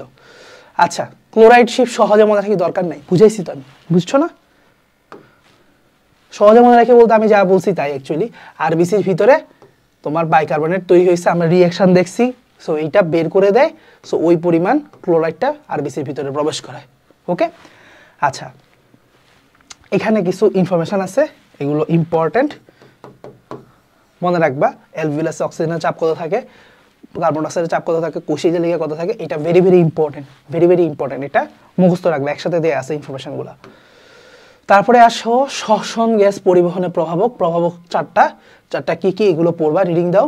আচ্ছা, শ্বসন, এটা হচ্ছে তোমাদের একটা চার্ট আছে, চার্টটা পড়বা, খুব এটা ইম্পর্টেন্ট। বহিঃশ্বসন হচ্ছে শুধুমাত্র ভৌত প্রক্রিয়া বা ভৌত রাসায়নিক, এটা হচ্ছে জৈব রাসায়নিক প্রক্রিয়া। তারপরে হচ্ছে এখানে এটা ফুসফুস পর্যন্ত লেভেলে হয়, এটা কোষ এবং রক্ত লেভেলে হয়। তারপরে হচ্ছে এটার এনজাইমের ভূমিকা নাই, তারপর এখানে শক্তি উৎপন্ন হয় না, আর এখানে দুইটাই সেম। আর এটার উপপর্যায় হচ্ছে শ্বাস গ্রহণ, অর্থাৎ নিঃশ্বাস প্রশ্বাস, আর এটা হচ্ছে গ্লাইকোলাইসিস, ক্রেবস চক্র, গ্যাসীয় পরিবহন, এগুলো। আচ্ছা, আমরা তাহলে একটা প্রশ্ন দেখি এখানে কি বলছে, অ্যালভিউলাস থেকে অক্সিজেন রক্তে কিভাবে প্রবেশ করে। অ্যালভিউলাস থেকে অক্সিজেন, রক্তে কিভাবে প্রবেশ করে? ডিফিউশন, ব্যাপনের মাধ্যমে, তাই না? ব্যাপনের মাধ্যমে। আচ্ছা, তারপরে হচ্ছে রক্তে কার্বন ডাইঅক্সাইড পরিমাণের মাধ্যম নয় কোনটা? মাধ্যম কার্বনিক অ্যাসিড, ভৌত দ্রবণ, বাইকার্বনেট, তাও হয়, কার্বামিনো যৌগ, তাও হয়। এই কার্বন মনোক্সাইড এটা তো পড়ি নাই, তাহলে এইটাই হচ্ছে পরিমাণের মাধ্যম নয়। শ্বসনতন্ত্র, কারণ আমরা 3টা মাধ্যম পড়ছি, ভৌত দ্রবণ, কার্বামিনো যৌগ এবং হচ্ছে কি আরেকটা ওই যে bicarbonate, sodium bicarbonate, potassium bicarbonate. Potassium bicarbonate আরবিসির ভিতরে, বাইরে প্লাজমাতে হচ্ছে সোডিয়াম কার্বনেট, বাইকার্বনেট। কোনটা সঠিক নয়? সঠিক নয় কোনটা? সঠিক নয় বলছে। ওয়াও, 2বার প্রশ্ন আসছে এটা একদম। ব্যাপন প্রক্রিয়ায় অক্সিজেন এটা সঠিক একটা কথা, সঠিক কথা। কোষের আগে অক্সিজেন সেগুলোর সাথে কি করে স্থায়ী? আরে ভাই, ওই অক্সিজেন হিমোগ্লোবিন যৌগ তো স্থায়ী না, তাহলে এটাই সঠিক নয়। আচ্ছা, আবার আর পড়া লাগবে না। তারপরে কার্বন ডাইঅক্সাইড হিমোগ্লোবিনের সাথে বিক্রিয়া করে কোনটা তৈরি করে? Carbon dioxide, carbamino haemoglobin, obviously carbamino haemoglobin, এটাই। আচ্ছা, তারপরে হচ্ছে অন্তঃশোষণের বৈশিষ্ট্য নয় কোনটা? কোনটা? প্রতি ধাপ এক বা একাধিক উচ্চতা নিয়ন্ত্রিত হয়। নিয়ন্ত্রিত হয়, ঠিকই আছে। কোষ থেকে রক্তে কার্বন ডাইঅক্সাইড পরিত্যাগ করে, রক্তে পরিত্যাগ করে, হ্যাঁ রক্তে তো আসে কার্বন ডাইঅক্সাইড, জৈব রাসায়নিক, এটাও একটা সঠিক কথা। শক্তি উৎপন্ন হয় না কেন ভাই? শক্তি উৎপন্ন হবে, এটাই বৈশিষ্ট্য নয়, কারণ শক্তি উৎপন্ন হয় না বহিঃশোষণ, এখানে উৎপন্ন হবে। আচ্ছা, খুলনা ইউনিভার্সিটির একটা প্রশ্ন যে কত পার্সেন্ট রক্ত, এটা পড়ছি আমরা, 2%, 0.2%, 2% অ্যাকচুয়ালি, পয়েন্ট না, 2%। 6 নাম্বার অ্যান্সার ভুল দেওয়া আছে, 2%। শতকরা হিসাব করলে 2%, আর এমএল এর হিসাব করলে অন্যটা, 0.2 ml মনে হয়, 100 ml ব্লাডে 0.2, ঠিক আছে। বাট শতকরা বললে 2%, 2%। আচ্ছা, সো সংক্রমণ নিয়ে যদি কথা বলি, শ্বসননালী, ঊর্ধ্ব শ্বসননালীতে সংক্রমণ কি হতে পারে? তোমার সাইনোসাইটিস, সাধারণ ঠান্ডা, টনসিলাইটিস, সাইনোসাইটিস। টনসিলাইটিস মানে টনসিলের সংক্রমণ, সাইনোসাইটিস মানে সাইনাসের সংক্রমণ, তারপর হচ্ছে ল্যারিনজাইটিস মানে স্বরযন্ত্রের সংক্রমণ। নিম্ন শ্বসনতন্ত্রে হচ্ছে শ্বাসনালী এবং ফুসফুসে আক্রান্ত হতে পারে, যেমন ফ্লু, মানে ইনফ্লুয়েঞ্জার যে ফ্লুটা, এটা কিন্তু শ্বাসনালী আক্রমণ করে। ব্রঙ্কাইটিস, এটা হচ্ছে শ্বাসনালীকে অ্যাটাক করে। ফ্লু, ব্রঙ্কাইটিস, নিউমোনিয়া কিন্তু একদম ডিরেক্ট লাংসে, ঠিক আছে, লাংসের ইনফেকশন। তারপর হচ্ছে টিউবারকুলোসিস, হচ্ছে লাংসের একটা দীর্ঘস্থায়ী ক্রনিক ইনফেকশন, ঠিক আছে, লাংসের একটা ক্রনিক ইনফেকশন ব্যাকটেরিয়ার মাধ্যমে। বলো তো টিবির মানে টিউবারকুলোসিস, এটা ব্যাকটেরিয়াটার নাম কি? Mycobacterium tuberculosis. ওকে, সো ব্যাকটেরিয়াটার নাম হচ্ছে মাইকোব্যাকটেরিয়াম টিউবারকুলোসিস। সো আমরা এখন প্যারানাসাস সাইনাস নিয়ে বলি। প্যারানাসাস সাইনাস হচ্ছে কিছু বায়ুপূর্ণ গহ্বর যেগুলো নাসিকা গহ্বরে উন্মুক্ত হয়, ঠিক আছে, কিছু বায়ুপূর্ণ গহ্বর যেগুলো নাসিকা গহ্বর বা ওই যে নেজাল ক্যাভিটিতে ওপেন হয়। সো সাইনাস কয়টা আছে? 4টা নাকি 4 জোড়া? এটা কিন্তু অনেকে ভুল করে, 4 জোড়া, এটা খুবই ইম্পর্টেন্ট। 2 পাশে থাকে, ঠিক আছে, সাইনাসগুলো 2 পাশে থাকে, বাইলেটারাল, অর্থাৎ 4 জোড়া থাকে। 4টা টাইপের, প্রতিটা 2টা করে, অর্থাৎ 4 জোড়া, এটা খুবই ইম্পর্টেন্ট। ম্যাক্সিলারি সাইনাস সবচেয়ে বড় সাইনাস, সবথেকে বড় সাইনাসের নাম কি? ম্যাক্সিলারি সাইনাস, যেটা এইখানে থাকতেছে ম্যাক্সিলা বরাবর, ঠিক আছে, ম্যাক্সিলারি সাইনাস, এখান থেকে শুরু করে এখান পর্যন্ত ম্যাক্সিলারি সাইনাস। বইয়ের ছবিগুলো দেখবা, ঠিক আছে, খুব সুন্দর করে ছবি আছে ম্যাক্সিলারি সাইনাস। তারপর হচ্ছে ফ্রন্টাল সাইনাস, ঠিক আছে, ফ্রন্টাল সাইনাস এর চোখের উপরে এই জায়গায় ফ্রন্টাল সাইনাস। তারপর হচ্ছে ইথময়েডাল সাইনাস, 2 চোখের মাঝখানে, ঠিক আছে, এই বরাবর 2 চোখের মাঝখানে ইথময়েডাল সাইনাস, ঠিক আছে, চোখের উপরে হচ্ছে ফ্রন্টাল সাইনাস, এখানে, ঠিক আছে, ফ্রন্টাল সাইনাস, ইথময়েড সাইনাস। আর স্ফেনয়েডাল তুমি দেখবা না, এটা হচ্ছে এই যে মাঝখানে যেটা ইথময়েডাল না, 2 চোখের মাঝখানে, এটারও পিছনে থাকে হচ্ছে স্ফেনয়েডাল সাইনাস। ইথময়েডাল সাইনাসের পিছনে থাকে হচ্ছে স্ফেনয়েডাল সাইনাস। ওকে, সাইনোসাইটিস, তোমার ভাইরাস, ব্যাকটেরিয়া কিংবা ছত্রাক যাই হোক না কেন, কিংবা অ্যালার্জির কারণে তোমার সাইনাসের মিউকাস পর্দার প্রদাহ। ওকে, সো সাইনোসাইটিস 2 ধরনের, একুইট এবং ক্রনিক। একুইট কত সপ্তাহ, এটা খুব ইম্পর্ট্যান্ট। ক্রনিক মানে কত সময়, 2 মাসের বেশি হলে তখন বলি ক্রনিক। একুইট হচ্ছে 4 থেকে 8 সপ্তাহ। ওকে, ভাইয়ার কিন্তু ক্রনিক সাইনোসাইটিস আছে। ওকে, সো আমার দেখা যায় সাইনোসাইটিস একবার যদি হেভিলি শুরু হয় অনেক দিন থাকে। আচ্ছা, যাই হোক, সো আমার পেরিনিয়াল অ্যালার্জিক রাইনাইটিস আছে, অর্থাৎ 12 মাসেই হচ্ছে সর্দি কাশি থাকে।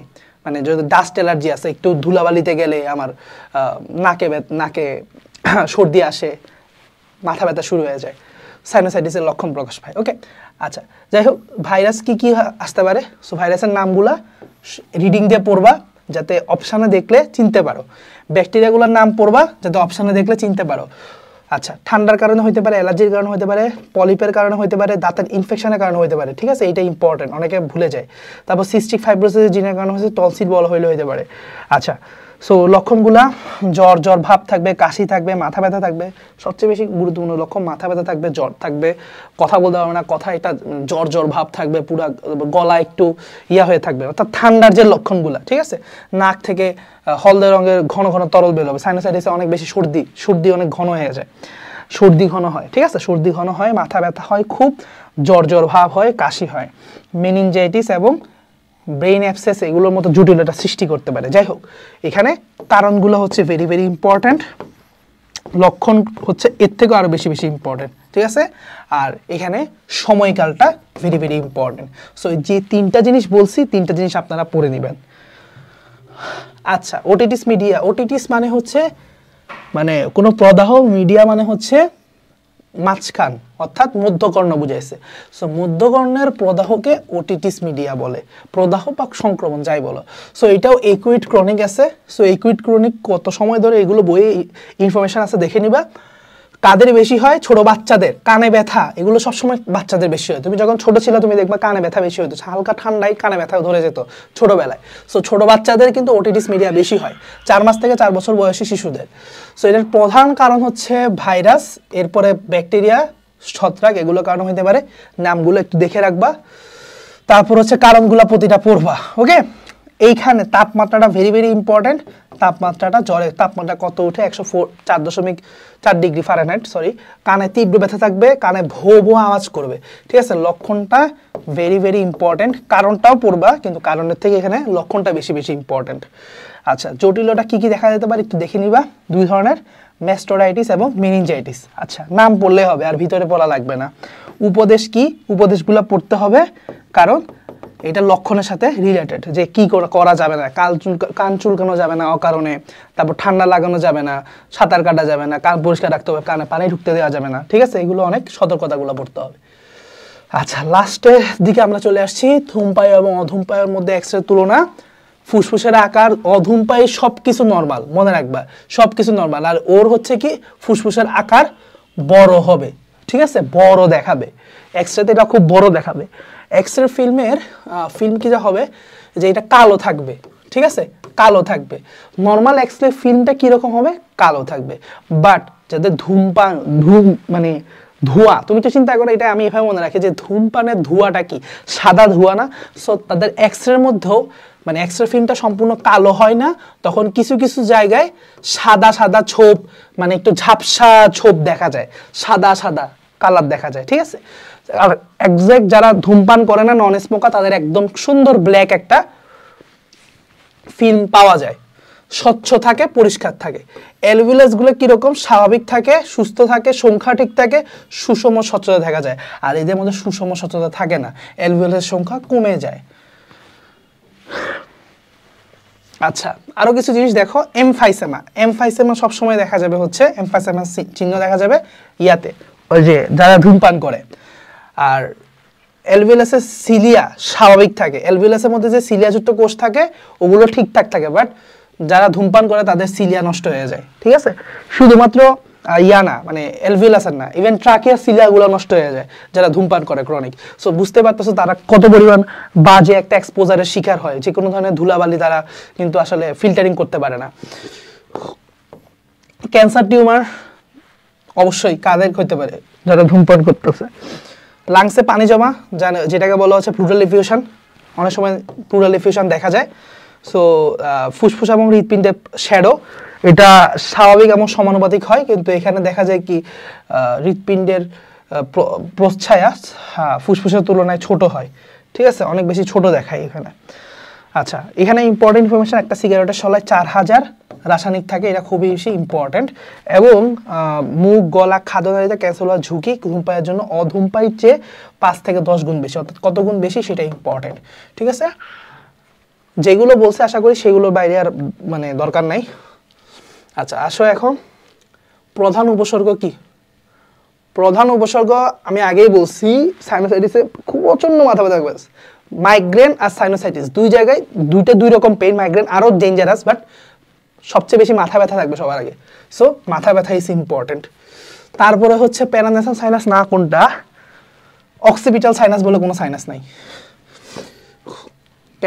ক্যান্সারের জন্য কে দায়ী? সিলিকন।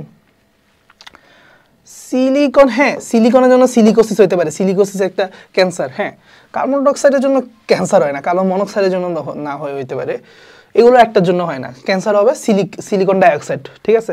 ডাস্টের কারণে হতে পারে, অকুপেশনাল মানে ফার্মারদের একটা অকুপেশনাল ক্যান্সার হয় সিলিকোসিস, এই সিলিকন ডাইঅক্সাইডের জন্য। তো এটা এক ধরনের হইতে পারে।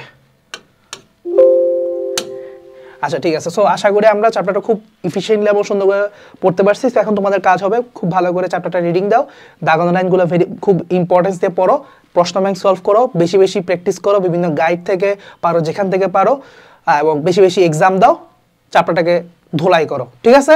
আত্মস্থ করো। আল্লাহ হাফেজ।